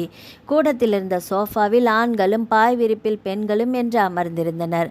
சிவகாமி பாட்டி ஜன்னல் வழியே மாப்பிள்ளையின் முகம் தேடி கண்ணாடி பிரேமை தூக்கி விட்டவளாக தலையை இப்படியும் அப்படியுமாக திருப்பி பார்த்து கொண்டிருக்க, தள்ளு பாட்டி, மாப்பிள்ளைய அக்கா பார்க்க வேண்டாமா? நந்தி மாதிரி நின்று மறைச்சிக்கிட்டு. நல்லா பார்க்கட்டுண்டி, நானா வேண்டாங்கிற? மூலியாகி போனவள் முன்ன நின்று போய் பார்க்கக்கூடாது? என் பேத்திக்கு புருஷனாக போகிறவன் எப்படி இருக்கான்னு பார்க்கலான்னு தானே ஜன்னலில் நின்று ஒரு நொடித்து விட்டு சிவகாமி பாட்டி நகர்ந்து கொள்ள வைதேகியின் கரம் பற்றி வைஜி ஜன்னல் முகட்டில் கொண்டு வந்து நிறுத்தினாள். வெக்கப்பட்டுக்கிட்டு, மாப்பிள்ளை முகத்தை பார்க்காம இருந்துடாதக்கா, நல்லா தைரியமாக பார்த்து எஸ் ஆர் நோ சொல்லணும். சும்மா இருடி. வைதேகியின் கண்ண கதுப்புகளில் திடீர் நாண குலைவு, கை கால்களில் ஈரப்பதம், லேசானதொரு நடுக்கம் பரவிற்று. சீக்கிரம் பொண்ணை அழைச்சிட்டு வாங்க. தரகர் பொன்னம்பலம் தன் இருப்பை தெரிவிக்கும் முகமாக குரல் கொடுத்தார். மாப்பிள்ளை விக்னேஸ்வரன் ஜம் என்று அமர்ந்திருந்தான். தோரணையில் கல்வியின் கம்பீரமும் இளமை பொலிவும் மிளிர்ந்தது. மாப்பிள்ளையின் தாயார் என்று அறிமுகப்படுத்தப்பட்ட மரகதவல்லி பட்டு மறைந்த பாகங்கள் தவிர தங்க நகைகள், கல் முகப்புகள் டால் அடிக்க பிரகாசமாக அமர்ந்திருந்தாள். காயத்ரி பொண்ணை அழைச்சிட்டு வாமா. ராஜசேகரன் மனைவியிடம் கூற காயத்ரி அவசரமாக உள்ளே விரைந்தாள். கூல்ட்ரிங்க்ஸ் தட்டோடு வைஜெயந்தி தயாராக நின்றிருந்தாள். அவள் கையில் இருந்த தட்டு வைதேகியின் கைக்கு இடம்பெயர்ந்தது. வைதேகியை தோள் பற்றி காயத்ரி அழைத்து வந்தாள். வைத்த விழி வாங்காது விக்னேஸ்வரன் வைதேகியை பார்த்தவாறு அமர்ந்திருந்தான். மரகதவல்லியின் கண்கள் பெண்ணின் அழகு, பாங்கு, நளினம் இவற்றை எல்லாவற்றையும் விட புடவை, நகை என்று பார்வையாலேயே அளவெடுத்தது. பொண்ணு பிடிச்சிருக்கான்னு நல்லா பார்த்துக்கோங்கப்பா விக்னேஷ். மாப்பிள்ளையின் தகப்பனார் குரல் கொடுத்தார் மெல்லிய சிரிப்போடு. வைதேகி கூல்ட்ரிங்க்ஸ் தட்டோடு அனைவரின் முன்பாக நின்றாள். எல்லாருக்கும் கொடுமா, ராஜசேகரன் கூற வைதேகி மாப்பிள்ளையின் தாயாரிடம் கொடுத்தால் பின் வரிசையாக உறவுகள் மாப்பிள்ளை என்று கொடுத்து லேசாக வியர்த்து உள்ளே விரைந்தாள். எனக்கு பொண்ணு பிடிச்சிருக்குதுமா. விக்னேஸ்வரன் வைதேகி காதுபடவே தன் சம்மதத்தை தெரிவித்தான். வைதேகியின் முகம் நாணத்தால் மேலும் சிவந்து போனது. காயத்ரி வெகுவாக சந்தோஷப்பட்டாள். பெண்ணை பிடிச்சிருக்கான் மாப்பிள்ளைக்கு. பெண்ணுக்கு சம்மதமா? தரகர் பொன்னம்பலம் குரல் கொடுத்தார். லௌகிக விஷயங்களை எல்லாம் பேசி முடிச்சுடுவோம். மரகதவல்லி முதன்முறையாக வாயை திறந்தார்.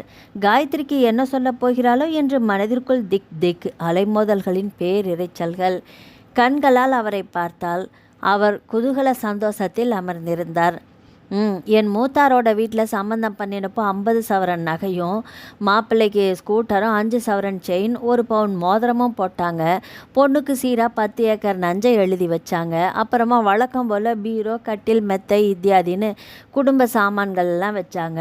கூட குறைய செய்யலைன்னாலும் அவங்களுக்கு ஈடாக செய்யணும். அப்போ தான் எங்கள் குடும்பத்தில் எங்களுக்கு மரியாதை. என்ன நான் சொல்கிறது சரிதானுங்களே? எல்லாமே உங்கள் பொண்ணுக்கு தானே செய்ய போகிறீங்க. மரகதவல்லி புதிதாக கட்டியிருக்கும் தங்கப்பல் தெரிய சிரிப்பை சிந்தினாள். என்ன 50 சவரன் நகையா? அடேயப்பா, இவர்கள் சொல்கிற கணக்கையெல்லாம் பார்த்தா சுத்தமாக 10 லட்சம் ரூபாய் தேரும் போல. ஒருத்திக்கே 10 லட்சம் என்றால் இன்னும் இருக்கிற 3 பெண்களுக்கு எதையிட்டு நிரப்புவது ஈஸ்வரா? உள்ளுக்குள் எண்ணங்களோட காயத்ரி மீண்டும் கணவரை பார்த்தாள். அம்மா, எனக்கு பொண்ணை பிடிச்சிருக்குது. பணம் நகம் விஷயங்களை பற்றியெல்லாம் கவலை இல்லை. வாழப்போகிறவன் நான் தானே. வீட்டுக்கு நல்ல மருமகளாக இருந்தால் போதும். விக்னேஸ்வரன் தடாலடியாக இப்படி கூடத்திலேயே பேசுவான் என்று மரகதவள்ளி சற்றும் எதிர்பார்க்கவில்லை. மனதுக்குள் புசு புசு என்று பொங்கின ஆத்திரத்தை வெகு பிரயாசைப்பட்டு அடக்கி கொண்டாள். காயத்ரிக்கு காமதேனு பசு எதிர்கொண்டு பால் அமிர்தம் வார்த்தார் போல ஒரு தெய்வீக சுகம். மாப்பிள்ளையின் தோற்றம், அவன் கம்பீரமாக தனது கருத்தை தெரிவித்த விதம் மனதிற்கு மிகவும் பிடித்து போயிருந்தது. ஈஸ்வரா, இந்த சம்பந்தத்தை நல்ல விதமாக முடிச்சு வச்சுடு என்று மனதிற்குள்ளேயே வேண்டிக் கொண்டாள்.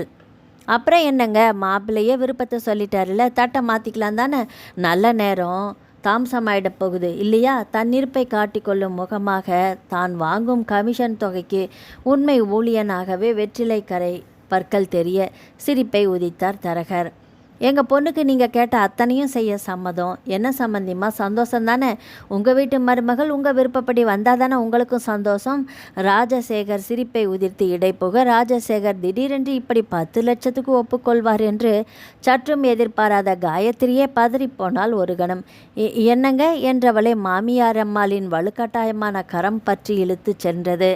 என்னங்க அத்தை, அவர் தான் ஏதோ சொல்கிறாருன்னா நம்ம சக்திக்கு முடியுமா? யோசிக்க வேணாமா? யோசிச்சு முதிர்கண்ணியாக மூலையில் பொண்ணை உட்காரிட்டு வைக்கலான்னு பேசுறியாடி? முதல் கோணல் முற்றிலும் கோணல் மாதிரி ஆகிடக்கூடாது. ஆம்பளை சரின்னு சந்தோஷமாக வாக்கு கொடுத்தானா வக்கு தொக்கு இல்லாமல் வாக்கு கொடுத்துட மாட்டான். என் புள்ள அவன். வாயை வச்சுக்கிட்டு கொஞ்சம் சும்மா இருக்கிறியா? காயத்ரி, என்ன பண்ணிகிட்ருக்கிற? சம்மந்தி அம்மா கிட்ட தாளம்பு தட்டை எடுத்து கொடுக்கணுமில்ல, தாம்பூல தட்டை எடுத்து கொடுக்கணுமில்ல, வா. ராஜசேகர் குரல் ஒலிக்க கூடத்துக்கு ஓடி வந்தாள். பூரண சம்மதம். சீக்கிரமாக நல்ல முகூர்த்த நாள் பார்த்து பொன்னம்பலத்துக்கிட்ட தகவல் சொல்லி விடுறோம் சம்மந்திம்மா. மரகதவள்ளி கூடாரத்துக்கு பட்டுடுத்தினார் போல நின்று சிரித்தாள். தாம்பூலத்தட்டு மாற்றப்பட்டது. விக்னேஸ்வரனின் விழிகள் வைதேகியின் விழிகள் ஜன்னல் கம்பிகளுக்கிடையே சங்கமித்தது. மின்சார தூண்டுதலை ஏற்படுத்தியது. பரஸ்பர விருந்தோம்பல் முகமாக தயாரிக்கப்பட்டிருந்த டிஃபன் வகையறாக்கள் உறவினர்களுக்கு பரிமாறப்பட்டது. சரியாக 7 மணி வாக்கில் வெற்றிலை தாம்பூலம் தரித்த வாயோடு மாப்பிள்ளை வீட்டினர் காரில் கிளம்பி சென்றனர். அப்பாடா, ஒரு வழியா பெண் பார்க்கும் படலம் நல்ல விதமாக முடிஞ்சு போச்சு. இனி கல்யாண வேலைகளை தான் கவனிக்கணும்.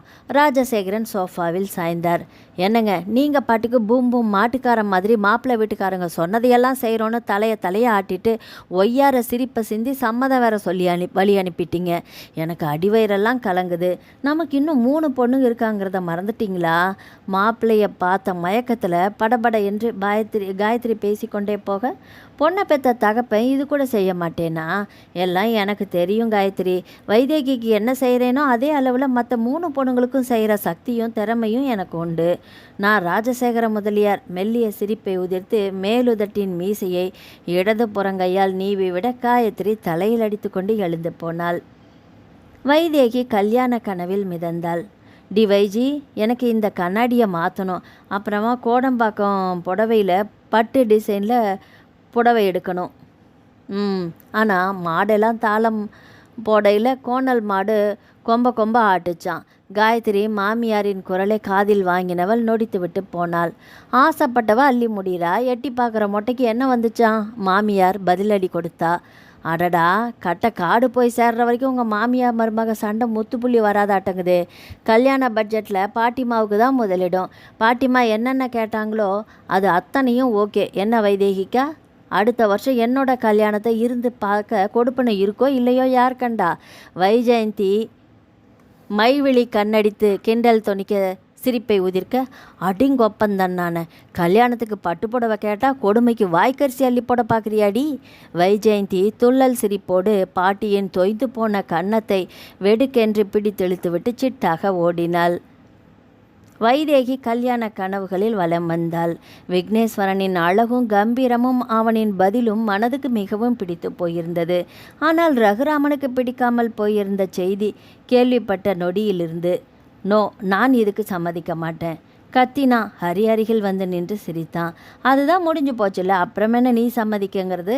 சுரேந்திரன் சிரித்தான். நண்பர்களின் கெக்களிப்பும் சிரிப்பும் ரகுராமனுக்குள் ஒருவித எரிச்சலை உண்டு பண்ணியது. டேய், நான் ரகுராமன்டா, சொன்ன மாதிரி செய்வேன். அந்த வைதேகி தான் எனக்கு மனைவி. நடத்தி காற்றனா இல்லையான்னு பாரு. ரகுராமன் தனது கிராப்பை சிலிப்பி விட்டான். நேரம் சரியில்லடா மாப்பிள்ள, உனக்கு ராஜசேகர முதலியார் வம்சம் மொத்தமாக சேர்ந்து பால் ஊற்ற போகுது. எந்த நாளோ எந்த நேரமோ அது. சுரேந்திரன் சொல்லி சிரித்தான். ரகுராமன் ஆத்திரத்தில் தனது பைக்கினை உதைக்க புகை கக்க அது கிளம்பியது. வைதேகி கண்ணாடி முன் நின்று பின்னலை எடுத்து போட்டு சிரித்து கொண்டிருந்தாள். இந்த சிரிப்பு தான் வாழ்நாளில் கன்னித்தன்மையின் கடைசி சிரிப்பு என்பதை காலம் கள்ளமில்லாமல் சுட்டி காட்டத்தான் அவளை கொள்ளை அழகாக சிரிக்க வைத்ததோ? ஏய் வைஜி, சுவாமி மாடத்தில் விளக்கேற்றுறதில் தூண்டி விடு, திரி அணையறாப்பில் இருக்குது. காயத்ரி மளிகை சாமான்களை எடுத்து ஸ்டோர் ரூமில் அடுக்குவதில் முனைந்தாள். டி காயத்ரி, மணி என்ன ஆகுதுன்னு பார்த்தியா? மாமியார் அம்மாள் இடுப்பில் கரம் ஊன்றி கண்ணாடியின் பிரேமினை உயர்த்தி விட்டவாறு அதிகார தோரணையில் குரல் கொடுத்தவாறு மருமகளின் முன் வந்து நின்றார். ஏன், அதுக்கு இப்போ என்ன பண்ணணுங்கிறீங்க? என்ன பண்ணணுமா? நல்லா கேளேண்டி மருமகளே. கல்யாண பொண்ணு நாட்டியாஞ்சலிக்கு கூப்பிட போகிறேன்னு கல்யாண பத்திரிகையோடு போனாலே இன்னும் வந்தாலா இல்லையான்னு பொண்ணை பெற்றவளுக்கு ஒரு அக்கறை வேணாம்? இவ தான் கன்னிகாதானத்துக்கு நாளைக்கே மணமேடையில் நிற்க போகிறாளாக்கும். நீட்டி முழக்கி வலியை அடைச்சிக்கிட்டு மணிக்கணக்காக நிற்கணுமா? நகருங்க அத்தை. டி வைஜி, அக்கா வந்தாலா என்னன்னு அவள் ரூமில் போய் பாரு என்றால் பரபரப்போடு. ஆமாம், நான் சொன்னால் பெருமாள் கோவில் சுவத்துக்கு சொல்லன்னு நிற்பா. இதுக்கு தனியாக ஆள் போட்டு தேடிட்டு யார் நம்ம சொல்ல செவி மடுக்கிறா? ஒரு நேரங்காலத்துக்கு மேலே வயசாயிடுச்சுன்னா உயிரோடையே இருக்கப்படாது.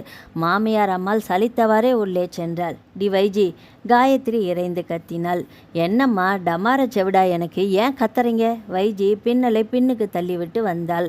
வைதேகி இன்னும் வரலையா? நான் பார்க்கலையே. மெத்தனமாக வைஜி பதில் சொல்ல காயத்ரிக்கு ஹைப்பர் டென்ஷனில் கோபம் ஏறிக்கொண்டே போனது. ஒருத்திக்கான பொறுப்பு வேணா? மணி 7 ஆக போகுது. எப்போ போன பொண்ணு? ஏ வைஜி, மசன்னு நிற்காம வைதேகி போகிற நாட்டியாஞ்சலி ஸ்கூல் ஃபோன் நம்பரை எடு. டைரியில் நோட் பண்ணின்னு தான் நினைவிற்கு, தேடு சீக்கிரம். வைஜெயந்தி மண்பொம்மை போன்று வெறிக்க பார்த்தவாறு நின்றிருந்தாள். உனக்கு என்னடி ஆச்சு? கொழுபொம்மை மாதிரி இருக்க. அக்கா என்ன சின்ன பாப்பாவா? இல்லை வழி தெரியாமல் ஒன்றும் புரியாத பொண்ணா? எல்லாம் வந்து சேர்ந்துடுவாங்க, ஏன் பரபரக்கிறீங்க என்றவளாக வைஜெயந்தி ரேக்கிலிருந்து நீல கலர் டைரியை எடுத்து விஸ்வா கமல் நாட்டியாஞ்சலியின் தொலைபேசி எண்ணை தேடினாள். இந்தாங்க நம்பர் 53 ஸ்டார்ட் ஆகுது பாருங்க, இதுதான். சொல்லணுமா? லைனை போட்டு கையில் கொடு. இல்லை வைதேகி இருக்கிறாளா இல்லையான்னு விசாரி. எனக்கு என்னவோ பண்ணுறாப்புல இருக்குது. ஒரு வாய் தண்ணி குடிச்சிட்டு வந்துடுறேன். காயத்ரிக்கு பூஞ்சை மனது அத்தனை தூரம் எதனையுமே தாங்கி கொள்ள இயலாது. கல்யாண பெண், அதுவும் வழக்கமாக 6 மணிக்குள் எங்கு சென்றாலும் திரும்பி விடுவாள். சற்று தாமதமானால் கூட தொலைபேசியில் தகவல் தெரிவித்து விடுவாள். ஆனால் இன்று எந்தவித தகவலும் இல்லை, ஆளும் வரவில்லை. என்னவோ ஏதோ என்று மனசு அலமலந்து இல்லாதது பொல்லாததையும் நினைத்து பயத்தில் பம்மி போனது. ராஜசேகர முதலியார் வழக்கத்துக்கு மாறாக அன்று வெகு சீக்கிரத்திலேயே வீட்டுக்கு பிரவேசித்தார். மழை துளி பார்த்து ஏங்கின பாலை பூமிக்கு காமதேனு வரவழைத்த பால் அமிர்தமாக அவரின் முகம் பார்த்து குளிர்ந்து போனார் காயத்ரி. வந்துட்டீங்களா? ரொம்ப சந்தோஷம். ஏன், என்ன விசேஷம்? புருவம் சுருக்கினார். உங்கள் வைதேகி இன்னும் நாட்டியாஞ்சலி ஸ்கூல்லேருந்து வரல. ஃபோனை போட வேண்டியது தானே? அம்மா, வைதேகிக்கா 4 மணிக்கே நாட்டியாஞ்சலி ஸ்கூலை விட்டு சியாம்லாவோட கிளம்பிட்டாங்களாம். அவங்க டான்ஸ் மிஸ் சொல்கிறாங்க. ஐயோ! காயத்ரி நெஞ்சை பற்றி கொண்டாள். கத்தாதடி முண்டம், அபசகுணமா? வாயை மூடு முதல்ல. ஏன் வைஜி, சியாம்லா வீடு எங்கே? ஃபோன் நம்பர் ஏதாவது தெரியுமா? சியாம்லாக்கா வீடு பஜார் ஸ்ட்ரீட்டில் இருக்கிற செங்கனி பிள்ளையார் கோவிலில் இருந்து லெஃப்ட் சைடில் போகணும். வா என்னோட கிளம்பு, வண்டியை எடு. ராஜசேகர் முதலியார் கிளப்பினார். வைஜி சுடிதார் துப்பட்டாவை தோளில் அவசரமாக படரவிட்டபடி ஓடி வந்தாள். செருப்பினை திணித்து கொள்ள நினைத்து அப்பா எதுவும் நினைப்பாரோ என்று புறக்கணித்து பரபரப்பாக ஓடி பில்லியனில் தொற்றிக்கொண்டாள்.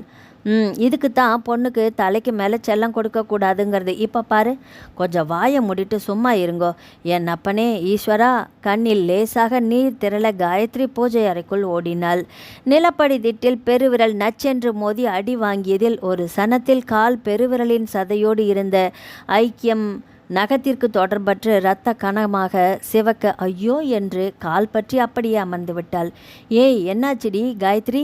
மாமியார் அம்மாள் பதறி போய் வந்தாள். என்னதான் வார்த்தை பிணக்கும் 1000 இருந்தாலும் மருமகள் என்கிற மனதின் ஈரம் துடிக்க வைத்தது. பறக்காதேன்னு சொன்னால் கேட்டத்தானே? வா முதல்ல வெளியில், அப்புறமா ஆண்டவனை வேரோடு பிடுங்குவியான். வேண்டத்தான் சோதிக்கிறான் அவன். உட்காரு சோஃபாவில். கேளுடி காயத்ரி, மாமியார் அம்மாள் விரைந்து சென்று பர்னால் எடுத்து வந்தாள். பின் என்ன தோன்றியதோ சமையல் கட்டுக்குள் சென்று மஞ்சள் பொடியை எடுத்து வந்து அடிப்பட்ட ரணக்கன் முகத்தில் கொட்டினாள். ஐயோ அம்மா எரியுதே! காயத்ரி கத்தினாள். எரிச்சல் மெல்ல மெல்ல தான் அடங்கும், நல்லா எரிஞ்சாதான் உள்முகத்தில் சீல் வைக்காமல் இருக்கும்டி காயத்ரி. தொலைபேசி மெல்ல மெல்ல கிணுகிணு தலைத்தது. இது வேற உபத்திரவ காலத்தில் உற்சவ பெருமாள் ஓங்கி குரல் கொடுக்குறாப்ல. சலித்தவாறே சிவகாமி சென்று தொலைபேசியினை எடுத்தாள். ஹலோ, ரிசீவரை வாயில் வச்சுருக்கீங்க அத்தை, திருப்பி வைங்க. காயத்ரி குரல் கொடுத்தாள். முன்ன பின்ன செத்துந்தாதானே சுடுகாடு தெரியறதுக்கு ஒரு புண்ணாக்கும் புரியல. ஹலோ, யார்? அம்மாவா? நான் வைதேகி பேசுகிறேன். டி காயத்ரி, வைதேகி ஃபோனில். வைதேகி எங்கடி போய் தொலைஞ்ச? காயத்ரி வைதேகி பேசுகிறாள் என்ற குரலை கேட்டதும் பாய்ந்து வந்து ஃபோனை பற்றினாள். ஹலோ, நான் அம்மா பேசுகிறேன்டி, எங்கே இருக்கிற? அப்பாடா, என் உயிரே போயிடுச்சுடி கொஞ்ச நேரத்தில். அப்பாவும் வைஜியும் சியாம்லா வீட்டுக்கு போயிருக்காங்க. எதிர்முனையில் மெல்லிய விசும்பல். வைதேகி, ஏன் அலற? அம்மா, நான் எங்கே இருக்கனே எனக்கு தெரியல. என்னடி எங்கே இருக்கனே தெரியலங்கிற? ஐயோ பகவானே, நான் என்ன செய்வேன்? புரிகிற மாதிரி சொல்லுடி. மறுபடியும் விசும்பல். ஏம்மா அலற மாதிரி ஏதாவது? படித்த புத்திசாலித்தனத்தை காட்ட ஆரம்பிச்சிட்டியா கொஞ்ச நேரத்துலையே? ஃபோனில் நீ பேசினா போதாதா? கொண்டு வாடி என் செல்ல பொண்டாட்டி, நான் பேசுகிறேன் என் மாமியார்கிட்ட. ரகுராமன் புகை வழியும் உதடுகளோடு ரிசீவரை வைதேகியிடமிருந்து பிடுங்கினான். ஹலோ மாமியாரம்மா, சௌக்கியமா? இதழ் கடையில் வில்லத்தனமாக பளிங்கு சிரிப்பு வழிந்தோடிற்று. யார் ராணி? என் பொண்ணை என்ன பண்ணின ராஸ்கல்? கல்யாணத்துக்கு 4 நட்சத்திரம் பார்த்து ஊர் உறவு சொந்த பந்தன்னு விருந்து வச்சு காசை வீணா இறச்சி எதுக்கு தண்ட செலவுன்னு நானே சாந்தி முகூர்த்தம் முடிச்சிட்டேன். என்ன புரியலையா? கடகட என்று சிரிப்பொலி. ஐயோ ஈஸ்வரா! காயத்ரி மயங்கி சரியாத குறையாக நின்றிருந்தாள். நாக்கு மேலெண்ணத்தில் ஓட்டிக்கொண்டது. திரேகத்தில் திடீர் நடுக்கம். என்னடி, என்னாச்சு? ஃபோனில் யாரோட இவ்வளோ நேரம் பேசிகிட்டு இருக்கிற? மாமியாரம்மா, பயந்துடாதீங்க. உங்கள் பொண்ணை ரொம்ப பத்திரமாக கொண்டு வந்து சேர்த்துடுவேன், கவலையே படாதீங்க. மருமகன், அதுவும் உங்கள் குடும்பத்தோட மூத்த மருமகன் பொறுப்பில்லாமல் நடந்துக்குவேனா? ஃபோனை வைக்கட்டுமா? எதிர்முனை உயிரிழந்து நெடுநேரமாகியும் காயத்ரி தொலைபேசியை அதனிடத்தில் வைக்கவோ அடுத்து என்ன செய்யவோ என்று பிறச்சையோ அற்றவளாக ஜடம் போல நின்றிருக்க, போச்சு குடியே முழுகி போச்சு. தலையாக அடித்து கொண்டாள். மாமியார் அம்மாளின் முகம் பேயறைந்தாற் போல இருந்தது. என்னடி, என்ன ஆச்சு? முழுசா சொல்லி தொலையேண்டி. தோல் பற்றி உலுக்கினாள். மிரட்சியாக காயத்ரி விழிக்கவும் வாயிலில் பைக் வந்து நிற்கவும் சரியாக இருந்தது. வைஜெயந்தியை இறக்கிவிட்ட வேகத்திலேயே ராஜசேகரன் அடுத்த கட்ட நடவடிக்கை மேற்கொள்ளும் முகமாக பைக்கை திருப்பி கொண்டு விரைந்தார். வைஜெயந்திக்குள்ளும் லேசாக கலவரம் மூண்டு விட்டிருந்தது. கனத்த மௌனம், யாரும் யாருடனும் பேசும் மனநிலையில் இல்லை என்பதனை விளம்பும் முகமாக கனத்த மௌனம். அம்மா, அக்காவை சியாமலா வீட்லேயும் காணோம்மா. அப்பா வெளியில் எங்கேயோ போகிறாரு அவசரமாக. வைஜெயந்தியின் வார்த்தைக்கு பதிலே பேசாத மௌன ஜடமாக அமர்ந்திருந்தாள் காயத்ரி. என்ன நடக்க போகுதோ ஈஸ்வரா? நினைவே கலக்கமாக அடிவயிற்றில் கலவர தீ மூட்ட மணி 8:30 என்று கடிகார முட்கள் அதிர்ந்து ஒலித்தது. நிசப்தத்தில் அந்த ஒலி மட்டும் இறைந்து வீடெங்கும் எதிரொலித்தது. சிவகாமிக்கு அந்த கனத்த நிசப்தத்தை தாங்கி கொள்ள இயலவில்லை போலும். என்ன காயத்ரி, இடிஞ்சு போய் உட்காந்துட்ட? என்ன ஃபோனில் என்ன பேசின? வைதேகி என்ன சொன்னா? அக்கா பேசினாலாமா?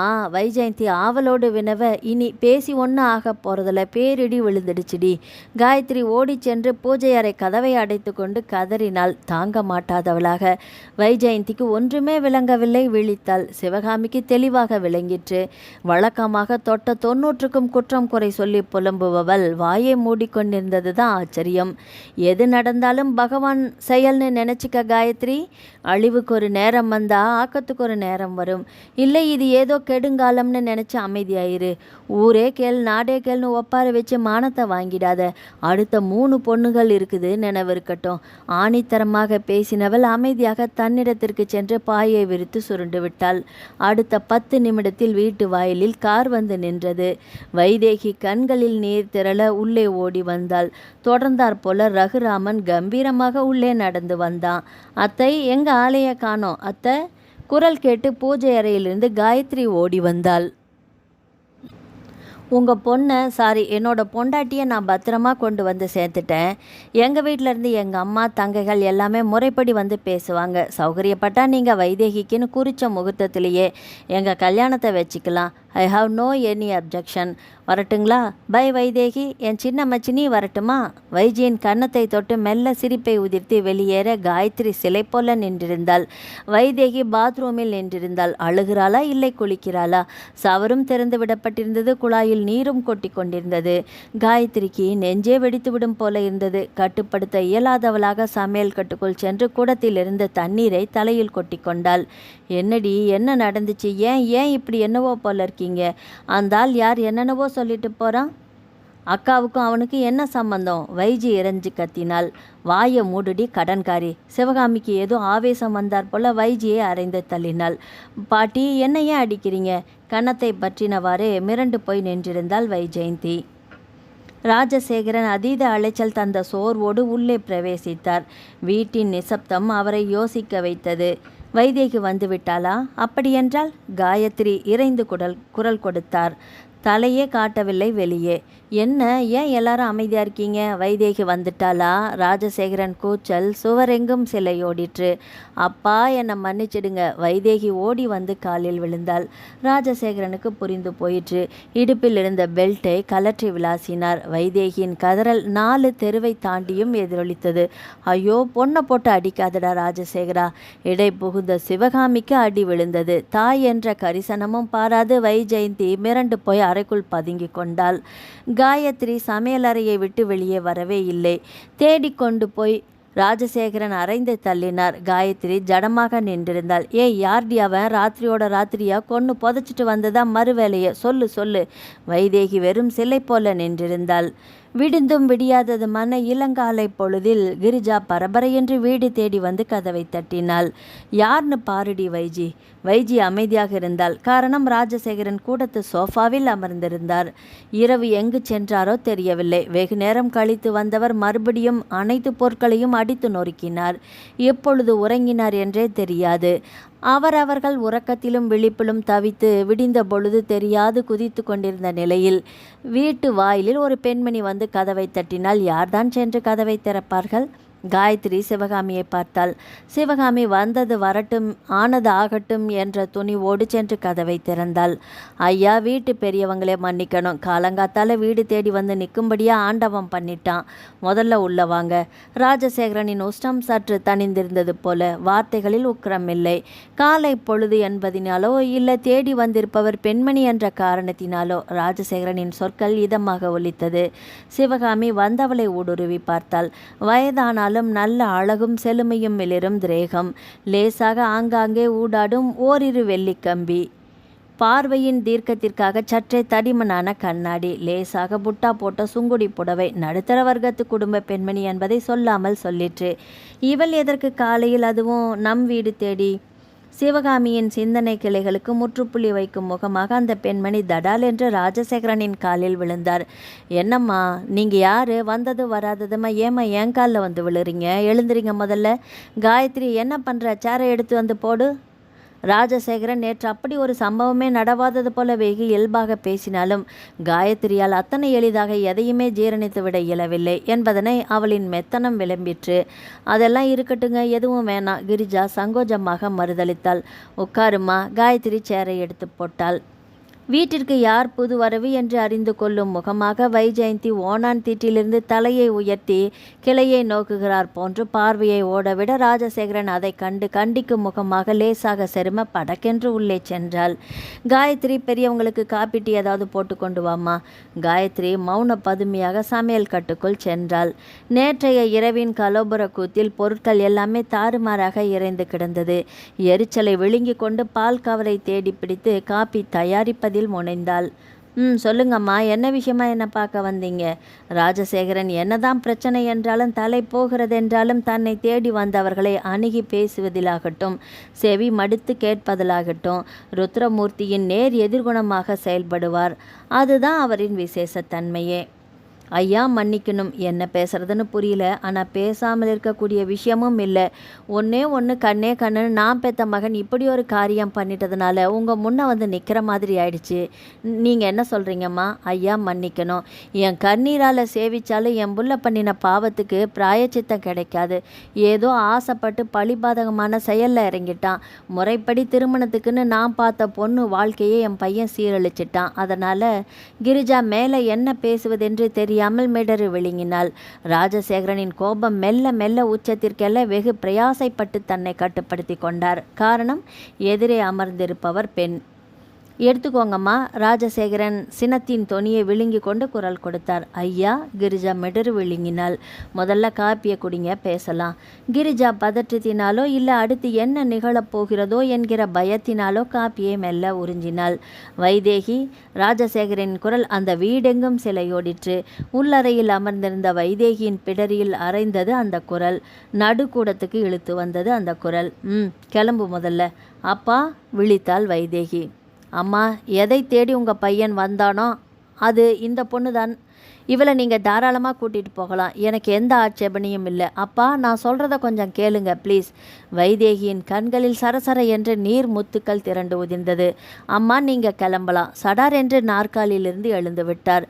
அதுவரை அடக்கி வைத்திருந்த கோபத்தின் சீற்றம் மெல்ல நாகப்படமாக விரிந்தது. கிரிஜா அவரின் சீற்றமான பார்வையை வைத்தே மனிதன் அடுத்து என்ன செய்ய போகிறாரோ என்று பரிதவிப்பாக வைதேகியின் கைகளை பற்றினாள். காயத்ரி கிணத்தடியில் தண்ணீர் இறைச்சி ரோப்பு அண்டாவில் அப்பா இறைந்து கத்தினாள் வைதேகி. நாய்க்கு போட்ட சட்டியை நடு வீட்டில் வச்சு கொண்டாட மாட்டான் இந்த ராஜசேகரன். நல்ல ரத்தம் ஓடுறதா இருந்தால் இந்த நிமிஷத்துலேருந்து வீட்டை விட்டு ஓடிடணும் நீ. கர்ணகடூரமாக ஒலித்தது ராஜசேகரனின் குரல். ராஜசேகரனோட நல்ல ரத்தத்துக்கு பிறந்த மூத்த குழந்தை தான் நான். இனி சாவோ வாழ்வோ இந்த படி ஏற மாட்டேன். நீங்கள் வாங்கம்மா போகலாம். வைதேகி ஏதோ ஆவேசம் கூடிக்கொண்டார் போல முன்பின் பார்த்திராத கிரிஜாவின் கையை பற்றி கொண்டு வாயிலை தாண்டி விரைய பெற்ற வயிறு கலங்கி போயிற்று. காயத்ரி. வைதேகி என்று ஓலத்தோடு ஓடி வந்தாள். கத்தி கூப்பாடு போடுறவங்களுக்கும் காரியம் பண்ணிடுறது தான் உத்தமம். ராஜசேகரன் பின்கட்டு கிணற்றடிக்க விரைந்தவர் நீர் சேர்ந்தும் வாலியை வெகு வேகமாக கிணற்றுக்குள் தூக்கி போட்டு ஜகடை டகடகடகை என்று உருள நீரை இறைத்து இறைத்து தலையில் ஊற்றி கொண்டார். 4-8 வைத்த காயத்ரி அப்படியே நின்று போனாள். வைதேகி கிரிஜாவின் கரம் பற்றி தெருவில் இறங்கி நடந்து கொண்டிருந்தாள். எதிர் வீட்டு ருக்குவும் பக்கத்து வீட்டு கோபாலையரும் என்னவோ ஏதோ என்று பார்வையால் அளந்தார்கள்.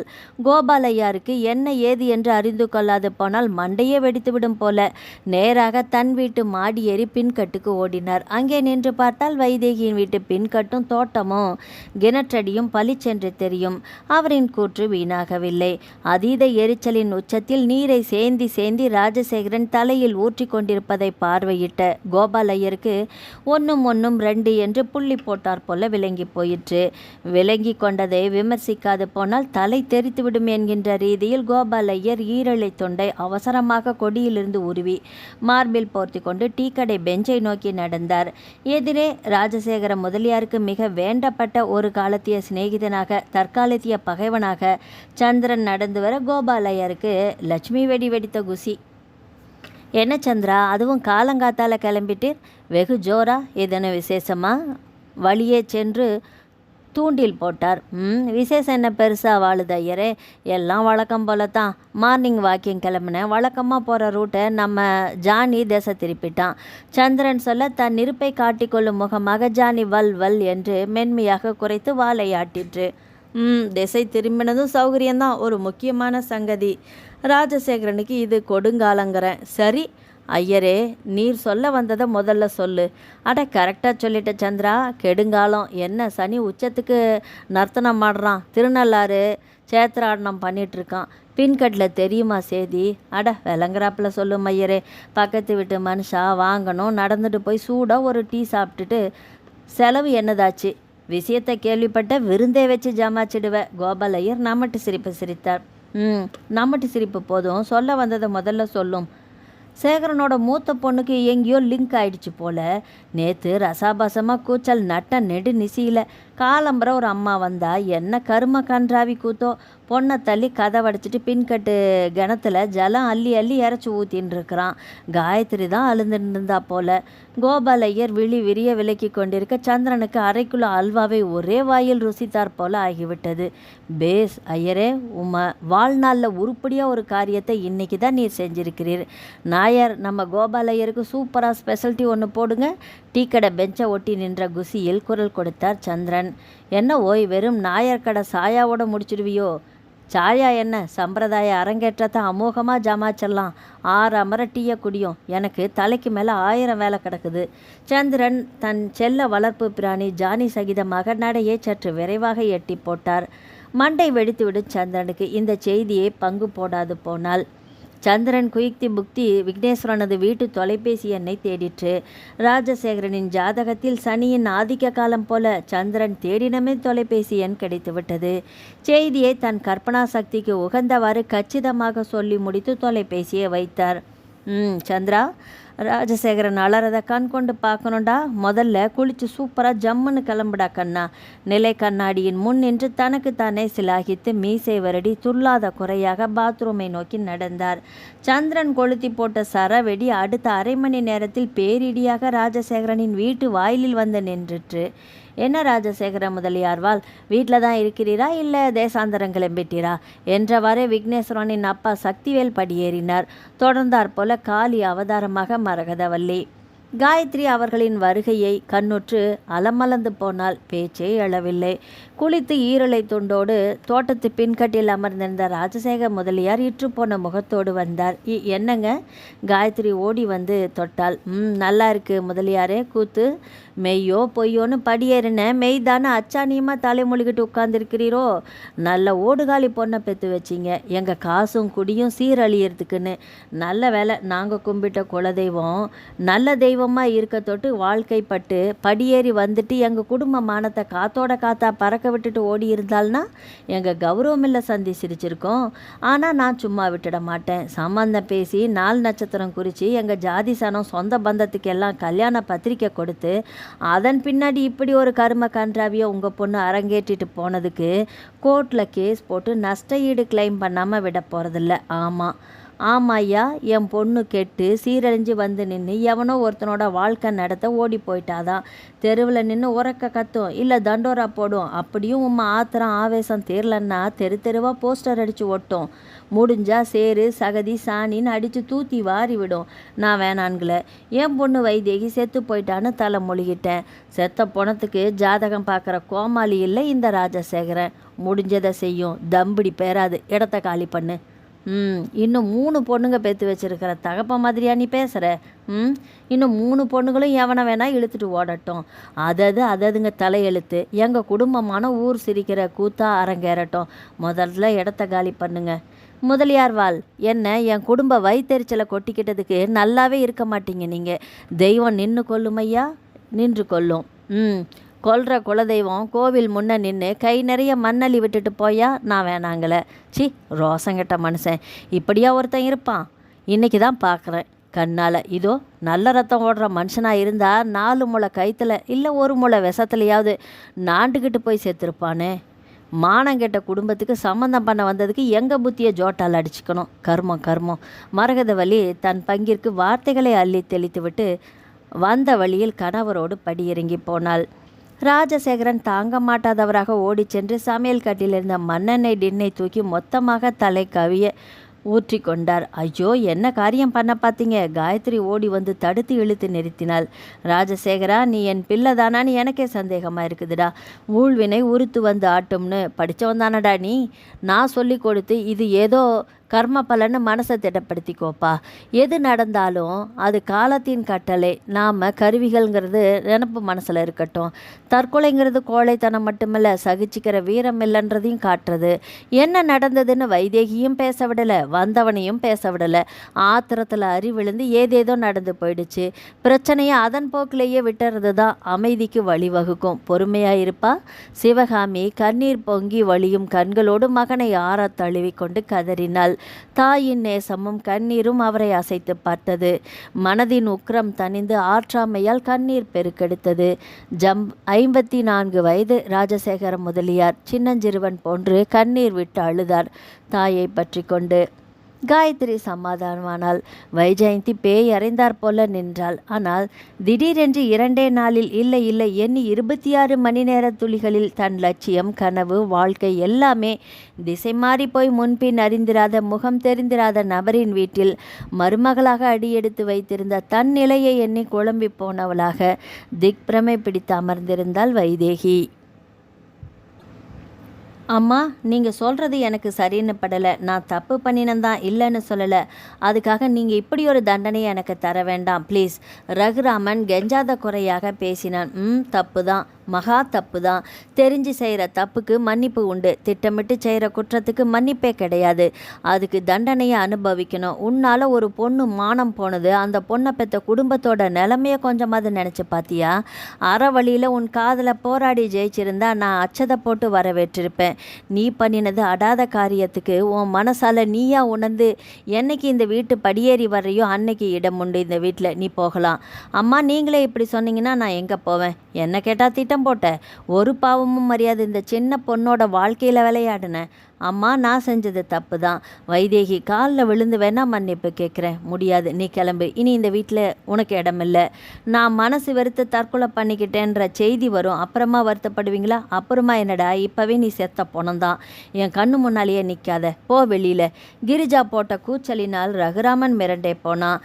தன்னை கண்ணில் இமை போல காத்த தாய், தனக்கு ஏதாவது ஒன்று என்றால் துடிதுடித்து போகிற அன்னைதானா இவர் என்று இன்று வீட்டை விட்டு துரத்தி அடிக்கிறாரே என்று கிரிஜா அவனின் உடைமைகள் மொத்தத்தையும் அள்ளிக்கொண்டு தெருவில் வந்து போட்டாள்.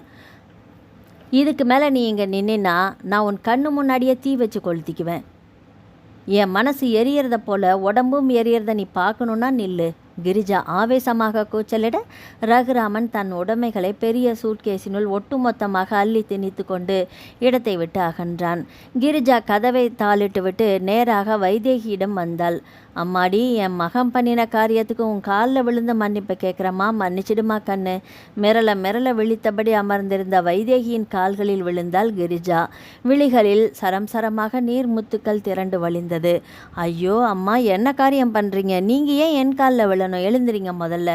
அம்மாடி, என் மகன் பண்ணின பாவத்துக்கு பரிகாரமாக உன்னை என் வீட்லேயே வச்சு காப்பாத்துறேம்மா. இந்த கிழவியை விட்டு இனி நீ போயிட மாட்டேன்னு சத்தியம் பண்ணி கொடுமா.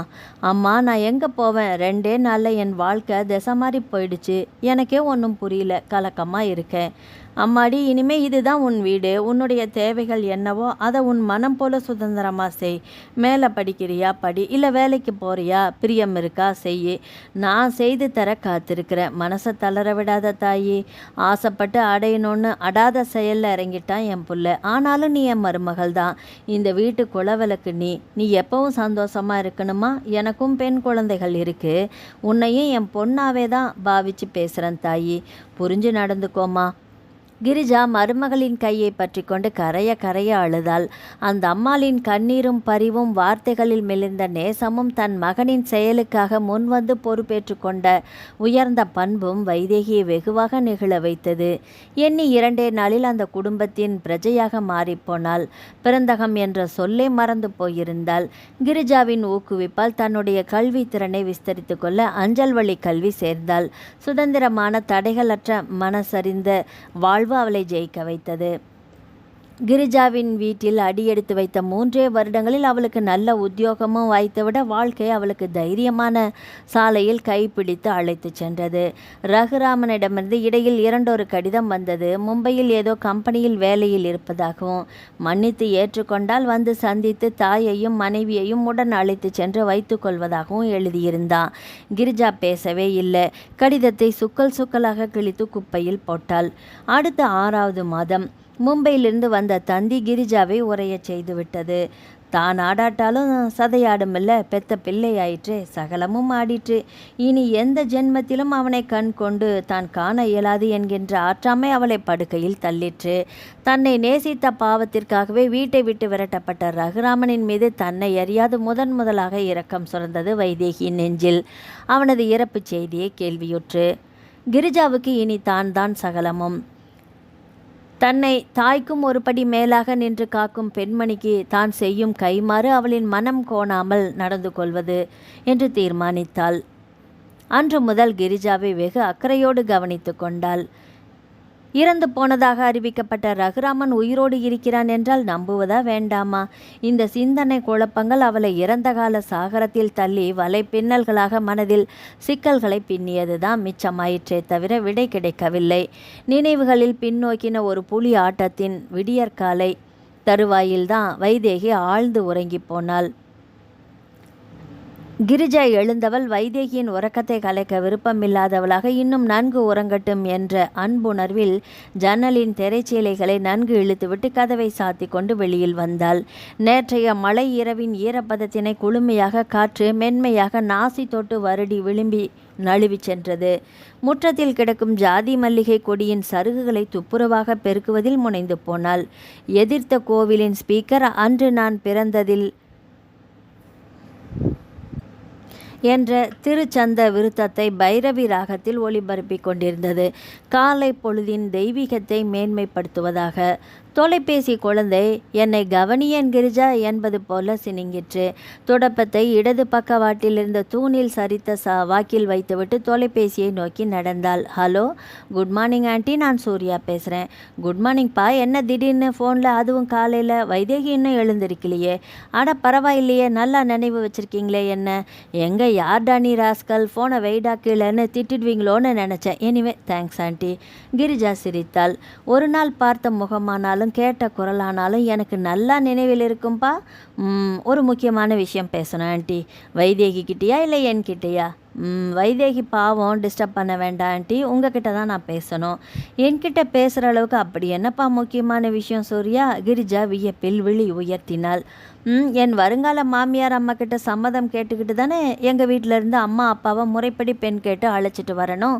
சூர்யா சொல்லிவிட்டு சின்ன சுரிப்பை உதிர்க்க கிரிஜா ஒரு கணம் மின்சார தாக்குதலிற்கு ஆளானார் போல நின்று போனாள். என்ன ஆண்டி, சர்ப்ரைஸ் நியூஸா இல்லை ஷாக் நியூஸா? இல்லை நான் கேட்டதில் ஏதாவது தப்பு இருக்கா? சூர்யா மறுபடியும் சிரித்தான். தப்பு ஒன்றும் இல்லைப்பா. கல்யாணங்கிறது கத்திரிக்காய் வெண்டைக்காய் வாங்குகிற சமாச்சாரமா எடுத்தேன் கவுத்தேன்னு பேசுகிறதுக்கு யோசிச்சு தானே செய்யணும். Take your own time. But நான் மறுபடியும் உங்களுக்கு ஃபோன் பண்ணுறப்போ எனக்கு ஃபேவரபிள் நியூஸ் தான் வரணும் ஆண்டி. ஒய்? பிகாஸ் உங்களோட பதில் தான் என்னோட எதிர்காலம். என்னை பற்றி சொல்லணுன்னா ஒன்லி அண்ட் ஒன் சன். என்னோட கல்யாணத்தை எதிர்பார்த்துட்ருக்கிற பேரண்ட்ஸ். வைதேகியை ரொம்ப சந்தோஷமாக வச்சுக்கிற செல்வம் செல்வாக்கு எல்லாமே நிறைஞ்ச ஃபேமிலி. இன்னும் வேறு ஏதாவது சொல்லணுமா ஆண்டி? சூர்யா, நான் யோசிச்சுட்டு கூப்பிட்றேன்ப்பா. உன் ஃபோன் நம்பரை கொடு ஆண்டி. பை வைக்கட்டுமா? தொலைபேசியை அதனிடத்தில் வைத்துவிட்டு வந்தவளுக்கு லேசாக வியர்த்தது. சமையல் கட்டிற்குள் நுழைந்து குக்கரை வைத்து பால் கவரை கட் செய்து ஊற்றினாள். கேஸ் அடுப்பு நீல நிற ஜுவாலையை கக்கி தகதக என்று எரிந்தது. கிரிஜாவிற்குள் சூர்யாவின் குரலே சுழன்றடித்தது. சூர்யா வைதேகியை நேசிக்கிறானா? அதெப்படி பார்த்த மாத்திரத்திலேயே ஒரே நாளில் மனைவியாக்கி கொள்ளும் அளவுக்கு ஒரு உயரிய நேசம் பிறந்திருக்கும். உன் மகனுக்கு மட்டும் வேறொருவருக்கு நிச்சயிக்கப்பட்ட பெண்ணை தனக்கு மனைவியாக்கி கொள்ள ஆசை முகிழ்த்தவில்லையா? அவனின் குயுக்தியான ஆசைதானே திசை மாறி செலுத்தவில்லையா? வைதேகி பளிங்கு சிலை, பார்த்தவர் மயங்கும் பேரெழில் பிம்பம். சூர்யாவுக்கு ஆசை வந்ததில் தப்பொன்றுமில்லைதான். சூர்யா தேடினாலும் கிடைத்தற்கரிய ஒரு அழகும் திடகாத்திரமும் நிறைந்த வாலிபன். ஏதோ ஒரு அசம்பாவித நிகழ்வாக நிகழ்ந்துவிட்ட சம்பவத்தினால் இந்த வீட்டு மருமகளாக ரகுராமனின் தாலி சுமக்காத மனைவியாக அவனின் இறப்பிற்கு பின்னும் அவள் இங்கேயே இருக்க வேண்டியது என்பது என்ன நிச்சயம்? சொல்லப்போனால் வைதேகி பருவமங்கை, வாழ வேண்டிய இளம் குருத்து. ஆமாம், இதையே நான் இத்தனை நாட்களாக யோசிக்காமல் போனேன். வைதேகியின் எதிர்காலம் எனக்கு பின்னர். பால் காய்ந்து சுறுசுறு என்று நுரை ததும்ப பொங்கி அடுப்பில் வழிந்தது. யோசனையிலிருந்து விடுபட்ட கிரிஜா அடுப்பை ஆஃப் செய்துவிட்டு அழுக்கு போக துணியால் துடைத்தாள். காப்பி கலந்து எடுத்துக்கொண்டு வெளியே வராந்தா சோஃபாவில் வந்து அமர்ந்தாள்.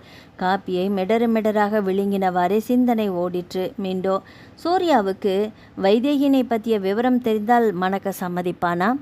சம்மதித்தால் பேசுவது, இல்லாமல் போனால் ஆனதாகட்டும் என்று விட்டுவிட வேண்டியதுதான். ஆனால் உண்மையை சொல்லிவிடுவது தானே நல்லதும் கூட. வைதேகியின் அறையின் மீது பார்வை பதித்தாள். வைதேகி இன்னும் உறக்கத்திலிருந்து விழிக்கவில்லை என்பதை திறக்காத கதவும் சுழலும் காற்றாடியும் விளம்பிற்று. சரி உறங்கட்டும் பாவம். வந்த நாள் முதல் பிரந்தகத்தை பற்றி பேச்சு எடுத்தவள் இல்லை. அந்த மகராசர்கள் தானாகட்டும், அட பெத்த பெண்ணாயிற்றே என்று ஓரிட்டு கூட வந்து பார்க்கவும் இல்லை. நெஞ்செரிச்சல், பிறந்த வைராக்கியம், சொந்த ரத்தத்தை கூட தூக்கி எறிந்து விட்டது தான் துணிவோ. ஏதோ ஜென்மத்தில் இந்த பெண்ணிற்கு தான் பாத்தியதை பற்றிருக்கிறோம் போல இருக்கிறது. இருக்கும் சொச்ச காலத்தில் வைதேகிக்கு ஒரு நல்ல வாழ்க்கையை அமைத்து கொடுத்து விட்டால் இந்த சுமையின் கனம் இல்லாமல் சுமூகமாக கண்ணை மூடிவிடலாம். காலத்தின் கரம் சூர்யாவின் வடிவில் வந்து கால் எடுத்து வைத்து கதவு தட்டியிருக்கிறது. அதுதான் நிஜம் என்று நினைத்தவளாக மனதினில் தெளிவு பிறக்க எழுந்தாள். காலை டிஃபன் வேலைகளில் ஆழ்ந்து போனாள். சரியாக 8:30 மணி அடித்தபோது வைதேகி அறக்க பறக்க எழுந்து வந்தாள். அம்மா எழுப்பக்கூடாதா? எவ்வளோ நேரம் தூங்கிட்டேன் பாருங்க, டியூட்டிக்கு டைம் ஆயிடுச்சு. எந்த டியூட்டிக்குடா வைதேகி? இந்த காலை வச்சுக்கிட்டு போவியாக்கும். கிரிஜா அடிக்குரலில் சிரிப்பை சிந்த வைதேகிக்கு அப்பொழுதுதான் தன் நினைவே வந்தது. மறந்தே போயிட்டேன். காப்பி ரெடியாம்மா? முதல்ல முகம் கை கால் அழும்பிட்டு வா வைதேகி, காஃபி ஃப்ளாஸ்கில் இருக்கு. வைதேகி பாத்ரூமுக்கு சென்றால் சரியாக 5 நிமிடத்திற்கு பின் ஈரம் சொட்ட முகத்தை துடைத்தவளாக வெளியே வந்தாள். காப்பியை எடுத்துக்கோ வைதேகி. இப்படி கொஞ்சம் வந்து உட்காருமா. கால் பரவாயில்லையா? வலி கொஞ்சம் இருக்குது இன்னும். அப்புறம் டியூட்டிக்கு போகணும்னு பறந்த போங்கம்மா கிண்டல் பண்ணிட்டு. ஏதோ வழக்கம் போல் ஞாபகத்தில் சொன்னேன். 1 வாரம் மெடிக்கல் லீவ் போட்டுட்டு ஃபுல் ரெஸ்ட், ஜாலியாக இருப்பேன்.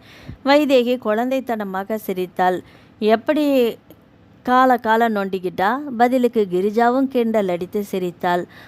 என்னம்மா இன்னைக்கு ஹாப்பி மூடில் இருக்கீங்க? ரொமான்டிக்காக ஜோக்கெல்லாம் அடிக்கிறீங்க? ஹாப்பி மூடு தான், என்னன்னு கண்டுபிடியேன் பார்க்கலாம். கிரிஜா வெங்காயத்தின் தோல் உரித்து கொண்டே பேசினாள். எனக்கு என்னென்னு நினைவு வரலீங்களே, சொல்லுங்கள் நீங்களே, டைமை வேஸ்ட் பண்ணாமல். ஒரு ஸ்வீட் குட் நியூஸ் உனக்கு பிடிக்கும்னு நினைக்கிறேன் வைதேகி. சும்மா புதிர் போடாமல் சொல்லுங்கம்மா. உனக்கு சீக்கிரம் கல்யாணம் பண்ணி பார்க்கணுன்னு ஆசைப்படுறேன். என்னது கல்யாணமா? ஏன் வைதேகி பண்ணக்கூடாதா?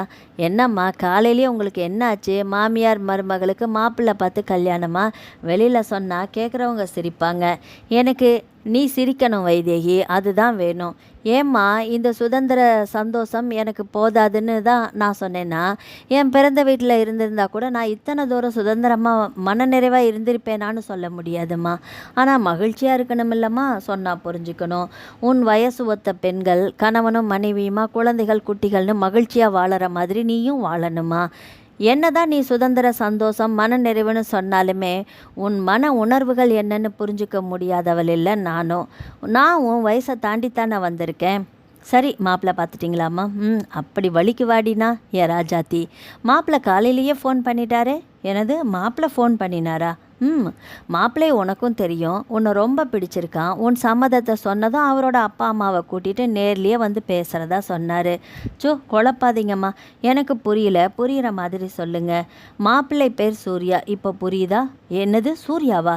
வைதேகி சடார் என்று எழுந்து விட்டாள். காலில் வலி சுரீர் என்று மண்டையில் அடித்தது. கால் பற்றி தரையில் அமர்ந்தாள். பெரியவங்க சொன்னால் பவ்யமாக உட்காந்து கேட்கணுன்னு இதுக்கு தான் சொல்கிறது. கிரிஜா நம்மட்டு சிரிப்பு சிரித்தாள். அம்மா விளையாடினது போதும், எனக்கு கல்யாணம் எல்லாம் வேண்டாம். காலம் முழுக்க நான் உங்களோடவே இருந்துடுறேன். ப்ளீஸ் தொந்தரவு பண்ணாதீங்கம்மா. எனக்கும் ஆசை தான், காலம் முழுக்க உன்னோட காலம் வரைக்கும் உன்னோடையே இருந்துடணுன்னு தான். ஆனால் காலன் விடுவானா? என் காலம் இருக்கிறப்பவே என் கண்ணம்மாவோட கல்யாணத்தை கண்ணறிஞ்சு செஞ்சு பார்க்கணுன்னு எனக்கு மன நிறைவு. என்னோட மனசுக்கு அதுதான் நிறைவு. புரிஞ்சிக்க மாட்டியா நீ? ஐயோ அம்மா, எனக்கு அந்த மாதிரி எண்ணமெல்லாம் எதுவுமே இல்லை. எண்ணம் இல்லைனாலும் என் நல்ல பொண்ணுக்கு கல்யாணம் பண்ணி பார்க்குற இந்த அம்மாவோட எண்ணத்தை நிறைவேற்ற மாட்டியா செல்லம்? கிரிஜாவின் அன்பு உணர்ந்து தவளும் இதமான வார்த்தையில் வைதேகி நெஞ்சம் நெகிழ்ந்து தான் போனாள். அம்மா என்னை எதுவும் கேட்காதீங்கம்மா ப்ளீஸ். நழுவல் பாதி சம்மதத்துக்கு அர்த்தம். கிரிஜா சொல்லிவிட்டு சிரிக்க வைதேகி தனது அறைக்கு எழுந்து போனாள். புத்தகத்தை பிரித்தவளுக்கு சிந்தனையும் ஓடவில்லை, வரிகளில் கவனமும் பதியவில்லை. சூர்யா என்னை திருமணம் செய்து கொள்ள ஆசைப்படுகிறானா? சூர்யாவின் முகம் நினைவில் ஓட தன்னையும் அறியாமல் வைதேகியின் இதழ்களில் புன்னகை நழுவி ஓடிற்று. காலத்தின் கோலம் ரகுராமனை வாசலில் கொண்டு வந்து நிறுத்தும் என்பதை யார் அறிவார்? என்னடிம்மா கிரிஜா, நான் கேள்விப்பட்டதெல்லாம் நிஜந்தானா என்றவாறு கமலி படியேறினாள். என்ன கமலி, பார்த்து கொல்ல நாளாச்சு, ஆளையே காணோம். வா வா, வாயெல்லாம் பல்லாக மனசெல்லாம் சந்தோஷமாக மத்தாப்பு உதிர உவகை பொங்க வரவேற்றாள். எங்கே போன வாரம் பத்மாவத்துக்கு போனேன்னா விசேஷம் உறவுன்னு ஒன்று போனால் ஒன்று. நேற்றுக்கு தான் வந்தேன். புஷ்பா ஒரு சங்கதி சொன்னா. என்ன சங்கதி கமலி? வைதேகியோட கல்யாண சங்கதியா? நீ என்ன விளையாடுறியா கிரிஜா? வைதேகி உங்கள் மாட்டு பொண்ணு. அவளை இன்னொரு குடும்பத்துக்கு தாரவாத்து தர்றது தர்மமா? எனக்கு மனசே சரியில்லை கேள்விப்பட்டதுமே. அதுதான் நேரில் விசாரித்து அறிஞ்சிட்டு போகலான்னு வந்தேன். சாஸ்திர தர்மம் பார்க்குறவள கமலி நான். மனுஷ தர்மம் மனசு தர்மம் பார்க்குறவ. காலம் முழுக்க இந்த வீட்டில் சிறப்பறவை மாதிரி அடைஞ்சு கிடக்கணுமா? அவளுக்கு ஆசாபாசங்கள் இருக்காதா? அவளை வாழ வைக்கணும்னு நினச்சேன். அவளை நேசிக்கிற மனுஷன் கிடைச்சான். அவளுக்காகவே அவளை நேசிக்கிறவன் என்னோட மருமகள்ங்கிறத தெரிஞ்சுக்கிட்ட பின்னாலும் சம்மதம் சொல்லிட்டான். அவங்க அம்மா அப்பா எல்லாருமே மகனோட சந்தோஷம்தான் முக்கியம்னுட்டாங்க. கல்யாணத்துக்கு நாளும் குறிச்சாச்சு, பத்திரிக்கை கூட அடித்தாச்சு. கமலி வர்ற மாதம் 27ஆம் முகூர்த்தம். கிரிஜா சொல்லிக்கொண்டே போக கமலி வாய்ப்பிழந்து கேட்டுக்கொண்டிருந்தாள். களி முத்தி போச்சுடா சர்வேஸ்ரா. காணாத காட்சியெல்லாம் கண்கூட அரங்கேறுது. கமலி மனசை வட்டம் போட்டு புள்ளிக்குள்ளேயே வச்சிருக்கிறத என்னைக்கு விடுறோமோ அப்போ தான் வாழ்க்கையோட உண்மையான தாத்பரியமே விளங்கும். உன் தாத்பரியமும் நீயும் போயும் துணைக்கு இருந்த ஒரே ஒரு பொண்ணையும் அனுப்பி வச்சுட்டு ஒன்று ஆழத்தை அனாதையாக உட்கார்ந்துருப்பியா? எனக்கு என்னடி கமலி, இன்னும் கொஞ்ச காலம் தைரியமாக இருந்துடுவேன். அவள் வாழ்க்கையில் விளக்கேற்றி வச்சோங்கிற சந்தோஷமாவது மிஞ்சட்டுமே கமலி. அந்த நிம்மதி என்னை ரொம்ப நாள் திடகாத்திரமாக வாழ வைக்கும்னு நம்புகிறேன். ஆனாலும் உன்னை என்னவோன்னு இல்லை நினச்சேன். உன் மனசு யாருக்குமே வராதுடி கிரிஜா. எனக்கும் சந்தோஷமாக தான் இருக்குது. இரு மாப்பிள்ளையோட ஃபோட்டோவை கொண்டு வரேன் கமலி. பார்த்தா நீ இன்னும் சந்தோஷப்படுவே என்று மகிழ்ச்சி ததும்ப உள்ளே விரைந்த கிரிஜா ஸ்வீட் ஸ்நாக்ஸ் என்று அழகிய சின்ன ட்ரேயில் வைத்து எடுத்துக்கொண்டு பீரோவின் மேல்தட்டில் இருந்த சூர்யாவின் ஃபோட்டோவையும் எடுத்துக்கொண்டு வெளியே வந்தாள். நல்ல செய்தி கேள்விப்பட்டு ஓடோடி வந்த கமலிக்கு பிடிச்ச ஜிலேபி, மைசூர் பாக்கு. முதல்ல சாப்பிடு கமலி. இதுதான் பையன், பேரு சூர்யா. நல்லா இருக்கானாவா? என் கண்ணே பட்டுடும் போல இருக்கு. இப்போ தான் புரியுது நீ ஏன் சரின்னு சம்மதம் சொன்னேன்னு. காலம் வைதேகிக்கு கொடுத்த பரிசுன்னு நினைக்கிறேன் கமலி. ஒரு நிமிஷம் காப்பி போட்டு எடுத்துகிட்டு வந்துடுறேன் இரு. ஆனாலும் நீ தான் 16க்கு திரும்பினாப்புல ஓடி ஆடுற கிரிஜா. கமலி கிண்டல் துணிக்க பேசிக்கொண்டே ஜிலேபியை ருசி பார்த்து கொண்டிருந்தாள். வைதேகி அலுவலகத்துக்கு சென்றிருந்ததால் வீடு நிசப்தமாக இருந்தது. காப்பி ட்ரேயுடன் கமலியின் எதிர்ப்புறம் வந்தமர்ந்தாள் கிரிஜா. காப்பியோட கல்யாண தேதி மனசுக்கு ரொம்ப நிம்மதி. அப்புறம் இன்னொரு செய்தி கமலி, சொல்லுடிமா. நீ என்ன சொன்னாலும் கேட்டுக்கிற மூடில் தான் இருக்கேன் நான். வைதேகி கல்யாணத்துக்கு அப்புறம் என் வீட்டில் வந்திருந்துடேன் கமலி. பொழுதும் நிம்மதியாக கரையும். ஆசை. எங்கள் கிரிஜாம்மா எங்கள் வீட்டில் தான் இருப்பாங்க என்றவாறு வைதேகி உள்ளே பிரவேசித்தாள். அடட, கழுகுக்கு மூக்கு வேத்தாப்புல கல்யாண பொண்ணுக்கு நினச்ச நேரத்தில் வேத்துருச்சு வந்து நிற்கிது. ஆயுசு 100டிமா உனக்கு. வேலைக்கு கிளம்பி போயிருக்கிறதா சொன்னாலே கிரிஜா. போனதுமே வந்துட்டேன். கல்யாண பத்திரிகையை கொடுத்துட்டு கல்யாண பொண்ணு இனி வேலைக்கு போக வேண்டிய அவசியம் இல்லை கமலிம்மா. வைதேகியின் கல்மிசமில்லாத சிரிப்பை பார்த்து கமலி மனதில் உள்ளூர மிகவும் சந்தோஷப்பட்டாள். கிரிஜா, கல்யாண பட்டுப்புடவையெல்லாம் எடுத்தாச்சா? எல்லா ஜவுளிகளும் நம்ம காவேரி தான் எடுத்துட்டு வந்தா. பரவாயில்லையே கிரிஜா, உன் பொண்ணுக்கு உன்ன மாதிரியே பறந்த மனசு. சரி நான் வந்து ரொம்ப நாளியாச்சு, கிளம்புறேன் கிரிஜா. புஷ்பா வர்றச்சையே சொல்லி அனுப்பினா. கமலி சொல்லிக்கொண்டே கிளம்பினாள். சரி வைதேகி, இன்னைக்கு என்ன குழம்பு பண்ணலாம்? நீயும் சீக்கிரமாகவே வந்துட்ட. நீங்கள் போய் ரெஸ்ட் எடுங்கம்மா. கிச்சன் வேலைகளெல்லாம் நான் பார்த்துக்கிறேன். வைதேகி சின்னஞ்சிறு சிட்டுக்குருவி போல சமையல் கட்டுக்குள் நுழைந்த அதே நேரம், ஹாய் ஆண்டி, குட் மார்னிங். வெகு சந்தோஷமாக சூர்யா ஷாம்பு செய்யப்பட்ட கேசம் குலுங்க ஒயிட் அண்ட் ஒயிட்டில் ஜம் என்று உள்ளே நுழைந்தான். வாங்க தம்பி வாங்க. கிரிஜா வரவேற்றாள்.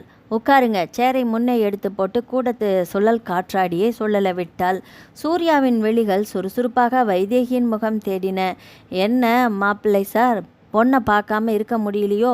கிரிஜா கிண்டல் அடித்து சிரித்தாள். என்ன ஆண்டி, ரொமான்டிக்காக கூட பேசுவீங்களா? கண்டதும் காதல், அடுத்த நாளே கல்யாண செய்தின்னு அதிரடி நடவடிக்கையில் இறங்கின காதல் வீரராச்சே எங்கள் மாப்பிள்ளை.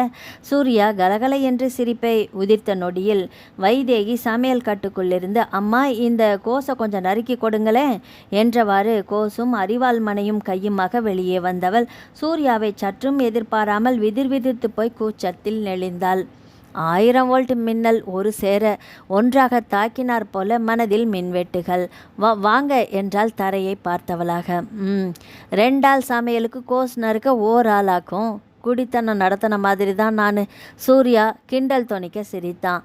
அப்போது வந்து சமைச்சு கொடுங்க மாப்பிள்ளை சார். வைதேகி சூர்யாவை வம்புக்கு இழுத்தாள். சும்மா சொல்லக்கூடாது வைதேகி, நலபாகம் ஸ்பெஷலிஸ்ட்டு நான் ஆக்கும்னு ஜமாய்ச்சிடுவேன் சமையலில். எங்கள் அம்மாவை கேட்டால் சொல்லுவாங்க. இதுக்காகவே பெரிய கோவில் கட்டி கும்பிடணும் எங்கள் மாமியாரை. வைதேகி கலகலை என்று சிரிக்க கிரிஜாவும் அந்த சிரிப்பில் இணைந்து கொண்டாள். சூர்யா, எனக்கு என்ன தோன்றதுன்னா, எங்கேயோ பிறந்து வளர்ந்த வைதேகியும் நீங்களும் என் வீட்டு மருகம் பிள்ளைகளாக வந்து இணைஞ்சிருக்கீங்க. சில நேரம் காலம் கண்ணாமூச்சி விளையாட்டு விளையாடினாலும் சரியான இடத்துக்கு தான் கொண்டு சேர்க்கும்னு சொல்கிறத நான் கண்கூட பார்க்குற அதிசயமாக இருக்குதுப்பா இந்த நிகழ்வு. கிரிஜா ஒரு கணம் தன்னை மறந்து கண் கலங்கினாள். என்னம்மா, ஏன் என்னை வேத்து மனுஷியாக நினைக்கிறீங்க? உங்கள் புள்ள சூர்யா தான் ரகுராமன் நினைங்க. நானும் உங்களுக்கு புள்ள மாதிரி தானம்மா. எல்லாம் அவன் போட்ட முடிச்சுப்பா. நம்ம கையில் என்ன இருக்குப்பா? ஆமாம், உன் கையில் என்ன பார்சல் சூர்யா? சட்டென்று கிரிஜா பேச்சை மாற்றினாள்.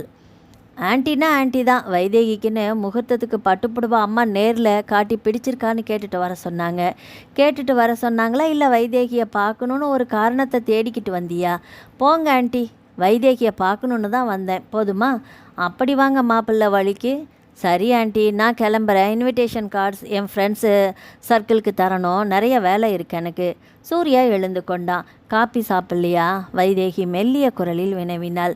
நல்ல வேலை, கிளம்புறப்போயாவது தமிழர் பண்பாடு என் வருங்கால மனைவிக்கு நினைவுக்கு வந்ததே, சந்தோஷந்தான். சூர்யா சொல்லி புன்னகைக்க வைதேகி வெட்கத்துடன் உள்ளே ஓடினாள்.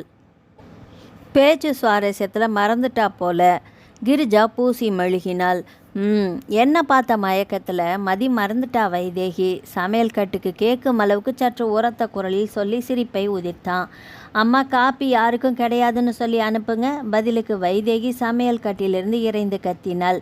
சரி, எனக்கு இன்னைக்கு நல்ல திசைன்றதுனால வயிறு தப்பிச்சுது. வரட்டுமா வைதேகி? ஆன்ட்டி கிளம்புறேன். ஏன்பா பறக்கிற? வைதேகி தான் காப்பி போட்டுட்ருக்கிறாள், சாப்பிடாம போனால் பொழுதுக்கும் முணங்கிக்கிட்டே இருப்பா. ஏன் தலை உருளும். வைதேகி காப்பியோடு வெளியே வந்து நின்றாள்.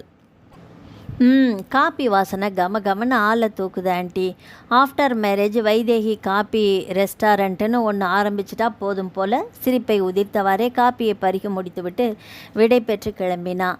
மதிய உணவு தயாரிப்பதில் வைதேகி முனைந்து போனாள். கிரிஜா சற்று நேரம் ஈசி சேரில் ஓய்வில் ஆழ்ந்து போனாள். துள்ளலும் டேப் ரிகார்டரின் மெல்லிசையின் இனிமையிலும் உற்சாகமாக வேலை முடித்து வெளியே வந்த வைதேகியின் விழிகள் சுழல் காட்டாடியின் சுழலினால் படபடக்கும் கேலண்டரின் தாள்களில் பதிந்தது. இன்னைக்கு தேதி 20. எண்ணி சரியாக 7 நாட்கள் சூர்யாவின் மனைவியாவதற்கு. எண்ணமோட கேலண்டரின் தாள்களை தொட்டு ஸ்பரிசித்தாள். என்ன கல்யாண பொண்ணு, இன்னும் 7 நாள் முழுசாக நகரணுமேனு மலைப்பா இருக்கா? ஈசி சேர்லேருந்து மெல்ல எழுந்து சிரித்தாள் கிரிஜா. அம்மா, சினுங்கி கொண்டே வெட்கத்தோடு வைதேகி அறைக்குள் ஓடினாள். அன்று மதியமே கிரிஜாவின் பெண்கள் தங்கள் குழந்தைகள் சகிதமாக கல்யாண வேலைகளை வந்திருந்து கவனிப்பதற்காக வந்திருந்தனர். வைதேகியே இதை சற்றும் எதிர்பார்க்கவில்லை. எங்கே தான் புறக்கணிக்கப்பட்டு விடுவோமோ என்று உள்ளூர பதைத்திருந்தவளுக்கு கிரிஜாவின் பெண்கள் வெகு உற்சாகமாக வைதேகியை கேலியும் கிண்டலும் செய்து கல்யாணத்துக்கு தயார்படுத்தி கொண்டிருந்தது பெருத்த சந்தோஷத்தை அள்ளித்தந்தது. கிரிஜாவின் பெருந்தன்மையான தயால உள்ளத்திற்கு தான் எக்காலத்தில் கைமாறு செய்யப் போகிறோம் என்று நினைத்து நெக்குருகி போனாள். நாட்கள் உறவின் உற்சாக கொண்டாட்டத்தில் சிறகு முளைத்தார் போல பறந்து போய் 26ஆம் தேதி இரவு கல்யாண மண்டபத்திற்கு மணமகளாக அலங்கார தேவதையாக காரில் ஏற்றி வைதேகியை வழி அனுப்பின நேரத்தில் ரகுராமன் இற்றுப்போன பைஜாமாவும் ஜிப்பாவும் கிட்டத்தட்ட சாமியார் போன்ற கோலத்தில் அந்த வீட்டிற்குள் அடியெடுத்து வைத்தான். கிரிஜாவும் காவேரியும் மட்டும்தான் இருந்தனர். அம்மா, காவேரி யாரோ குரல் கேட்கிறது, என்னன்னு பாரு. பொருட்களை ஒழுங்குபடுத்துவதில் முனைந்திருந்தாள். என்னப்பா, சாப்பிட ஏதாவது வேணுமா? யாரோ பிச்சைக்காரன் என்று நினைத்தவள் கல்யாண வீடு தனக்கு ஏதாவது கிடைக்கும் என்று வாயிலிற்குள் வந்து நிற்கிறானோ என்ற எண்ணத்தில் காவேரி அவசரமாக சமையல் கட்டு நோக்கி விரைய, காவேரி, தன் பெயர் இவனுக்கு எப்படி தெரியும்? திரும்பினாள். காவேரி, நான் தான் ரகு, உன் அண்ணா ரகு. அவன் சொல்லி முடித்தானோ இல்லையோ, ஐயோ அம்மா, இங்கே கொஞ்சம் வந்து பாரேன். காவேரி பாம்பை மிதித்தார் போல கூச்சலிட்டாள். என்னடி கத்தற? காவேரியின் கூச்சல் குரல் கேட்டு ஓடோடி வந்து நின்றாள். கூடத்தில், ஏய், எதுக்கு கத்தின? அங்க பாருமா. காவேரி கை காட்டிய திசையில் பார்வை பதித்தவள் குழம்பி நின்றாள். அம்மா, நான் ரகுராமன்மா. தூக்கி வாரி போட்டது கிரிஜாவுக்கு. தன் கண்களையே நம்ப மாட்டாதவளாக ஆச்சரியத்தில் அலமலந்து போனாள். ரகு, நீயாப்பா? நீ உயிரோடவா இருக்க? செத்து போயிட்டதா இல்லை நினச்சி? ஐயோ ஈஸ்வரா, இதென்ன கொடுமை! வாப்பா வா, முதல்ல உள்ளவா. குளி. காவேரி, அண்ணனுக்கு குளிக்க தண்ணி எடுத்து வைமா. கிரிஜாவுக்கு பரபரப்பிலும் அதிர்ச்சியிலும் கை காலே ஓடவில்லை. ரகுராமன் குளித்து முடித்து ஈரம் துடைத்தவாறு வேஷ்டி சகிதமாக தாயின் முன் வந்து நின்றான். இதென்ன கோலம்பா? தாடியும் தலைமயிரும் சாமியார் மாதிரி. ஏன் நீ எங்களை இவ்வளோ நாளாக பார்க்க வரல? என்ன நடந்தது? நீ இறந்து போனதா நீ வேலை பார்த்த மும்பை கம்பெனிக்காரங்க தகவல் அனுப்பினாங்களே. உனக்கு கிடைக்க வேண்டிய காசும் எங்களுக்கு அனுப்பினாங்களே. கிரிஜா விவரம் அறிந்து கொள்ளும் ஆவலில் படபட என்று கேட்க ரகுமா மெல்ல புன்னகைத்தான். நடந்தது எல்லாம் உண்மைதாம்மா. ஆனால் நான் உயிரோட ஃப்ளைட் பஸ்டிங்கில் தப்பினது தான் தெய்வ செயல். என்னோட உடைமைகள் எரிஞ்சு போனதுனால நானும் அந்த ஃப்ளைட்டில் ட்ராவல் பண்ணினதுனால செத்து போனவங்க லிஸ்ட்டில் சேர்ந்துட்டேன். அதிர்ச்சியில் உறைஞ்சி போய் ஏதோ ஹாஸ்பிட்டலில் முகம் தெரியாத மனுஷங்க தயவில் அனாதையாக கிடந்து உயிர் பிழைச்சேன். இந்த நிலையில் உங்களை பார்க்கவும் பிரியப்படலை. மும்பை கம்பெனி என்னை நிராகரித்து செத்தவனுக்கு சேர வேண்டியதை உரியவங்க கிட்ட சேர்த்துட்டங்கிற தகவல் தெரிஞ்சுக்கிட்டேன். என் மன அமைதிக்காக இவ்வளவு காலமாக ஆசிரமத்தில் சேவகம் பண்ணிட்டு இருந்தேன். உங்களை பார்க்கணுங்கிற ஆவல், அதுதான் வந்தேன். ரகுராமன் சொல்லிக்கொண்டே போக கிரிஜா கண்களில் நீர் தழும்ப கேட்டுக்கொண்டிருந்தாள். எப்படியோப்பா, உன்னை உயிரோட மறுபடியும் பார்ப்பேன்னு நான் நினைக்கல. எனக்கு மனசுக்கு தைரியம் கூடினார் போல இருக்குது. சந்தோஷமா, உங்கள் மகன் உங்கள் சொல்ல காப்பாற்றிட்டான்னு நீங்கள் நம்புறதால எனக்கு சந்தோஷமா. அவன் சொல்லில் இருந்த உள்ளர்த்தம் விளங்கி போயிற்று கிரிஜாவுக்கு. கடவுளே, இதென்ன கால கொடுமை! இத்தனை நாளும் இவனின் மனைவியாக தாலி சுமக்காத விதவையாக இந்த வீட்டில் இருந்தவளுக்கு திருமணம் காரியம் நிகழ்த்த இருக்கின்ற தருணத்தில் இவனை ஏன் என் கண்முன் கொண்டு வந்து நிறுத்தியுள்ளாய்? வைதேகியை கேட்டால் என்ன சொல்வேன்? அவளுக்கு திருமணம் என்றா? மறுபடியும் அந்த முரட்டு குணம் இவனை திசை மாற்றிவிட்டால்? கொஞ்ச நேரத்தில் கிரிஜாவின் மனம் 1000 கேள்விகளை பின்னி பின்னி விடை தேடி அலமலந்து போனது. அம்மா, நான் உங்களை பார்க்க தான் வந்தேன். ஒரே வரியில் புன்னகை மிளிரச் சொன்னான். புரிந்து கொண்டார் போல. போன உயிர் திரும்பினார் போல நெஞ்சை பற்றி கொண்டு ஒரு கணம் நிம்மதி சுவாசம் சொரிந்தாள். ரகு, வைதேகிக்கு கல்யாணம் பண்ண முடிவெடுத்தது நான் தான்ப்பா. நீ இல்லாத வாழ்க்கை, நீ வரவே முடியாத இடத்துக்கு போயிட்டதால் நான் அவளை வாழ வைக்கணும்னு எடுத்த முடிவுப்பா. தயவு பண்ணி நீ என்னை மன்னிக்கணும். எனக்கு எந்தவித வருத்தமோ சங்கடமோ இல்லைம்மா. இதனால் எது நடக்கணும்னு காலத்தின் கட்டாயமோ அது நிகழட்டும். நாம் எல்லாம் கடவுளின் கருவிகள், அவ்வளவே. வைதேகிக்கும் அவள் கணவனுக்கும் என் அன்பான ஆசிகள் தெரிவிங்க. இந்த பிரசாதத்தை வைதேகிக்கு நான் கொடுத்ததா கொடுங்கம்மா. நான் கிளம்புறேன். ரகு, சாப்பிடல எதுவும்? வந்த உடனே கிளம்பணும்னு சொன்னா? அம்மா, இந்த வாழ்க்கை சந்நியாசமாக நிற்க தீட்சை வாங்கி நாளாகுது. குடும்பஸ்தானத்தில் சந்நியாசி அதிக நேரம் நிற்பதே கூடாத காரியம். நான் கிளம்புறேன்மா. ரகு, இதுதான் உன் முடிவா? இல்லைம்மா, ஆண்டவனின் சித்தம். நான் ரொம்ப சந்தோஷப்படுறேன்ப்பா. உண்மையாலுமே ஆண்டவன் காலத்தின் கோலத்தினால் உன்னை மிக உன்னதமான ஒரு உயர்ந்த நிலைக்கு கொண்டு நிறுத்தினதுக்காக நான் ரொம்பவும் சந்தோஷப்படுறேன்ப்பா. எல்லாருக்கும் கிடைச்சிடாத பாக்கியம் உனக்கு கிடைச்சிருக்குதுங்கிறது பெருமையாக இருக்குதுப்பா. கிரிஜா நெக்குருகி கண்ணீர் மல்கினாள். அம்மா வர்றேன். காவேரி வர்றேம்மா. ரகு, மறுபடியும் எப்பப்பா வருவேன்? தாய் வீடு சன்னியாசிக்கு அந்நியம் இல்லையே, அதனால் எப்போ வேணும்னாலும் வருவேன். ஒரு முக்கியமான சங்கதி, நான் வந்து போன விவரம் வைதேகிக்கோ கல்யாண வீட்லேயோ கல்யாணம் நடந்து முடிகிற வரைக்கும் தெரிய வேணாம். ரகுராமன் புன்னகைத்து ஜோல்னா பையோடு வெளியேற தெருவின் கடைசியின் திருப்பம் வரையிலும் அவனின் பிம்பம் தன் விழிப்புள்ளியிலிருந்து மறையும் வரையிலும் கிரிஜா வாயிலேயே நின்று பார்த்தாள். என் மகனை நான் தெய்வ ரூபத்தில் தரிசிச்சிட்டேன் ஈஸ்வரா. அது போதும். என்ன நினைத்தாலோ வாயிலேயே நின்று கொண்டு கரைய அழுதாள். மறுநாள் சுபயோக சுப முகூர்த்தத்தில் வைதேகியின் சங்குமணி கழுத்தில் சூர்யா அக்னி சாட்சியாக திருநான் போட்ட உற்றம் சுற்றம் அனைத்தும் அட்சதைகள் தூவ சர்வ மங்கள மேலதாளங்கள் நாலாதிக்கும் ஒலிக்க கிரிஜா மகிழ்ச்சி பெருவெள்ளத்தில் திளைத்து நின்றிருந்தாள். வைதேகி கணவனின் கைப்பற்றி முதல் ஆசியாக கிரிஜாவின் காலில் விழுந்து வணங்கினாள். வைதேகி தீர்க்க சுமங்கலியாக நீடூழி வாழணுமா நீ என்றவள் சட்டென்று நினைவு வந்தாற் போல தன் இடுப்பில் இருந்த திருநீற்று பொட்டலத்தை எடுத்தாள். வைதேகிமா, இது ஒரு அற்புதமான பிரசாதம். உன் வாழ்வின் தொடக்கத்திற்காக சந்நியாசி ஒருவரின் ஆசிகளோடு கொடுக்கப்பட்ட பிரசாதம். கண்ணீர் மல்க அவளின் கரத்தில் திணித்தாள். விபரம் ஒன்றுமே புரிந்திராத குழப்பத்தோடு வாங்கி கொண்டாள் வைதேகி. நாவல் முடிவடைந்தது. ஆதரவளித்த அனைத்து உள்ளங்களுக்கும் நன்றி. மீண்டும் அடுத்த ஒரு நாவல் பதிவில் சந்திக்கலாம். வணக்கம்.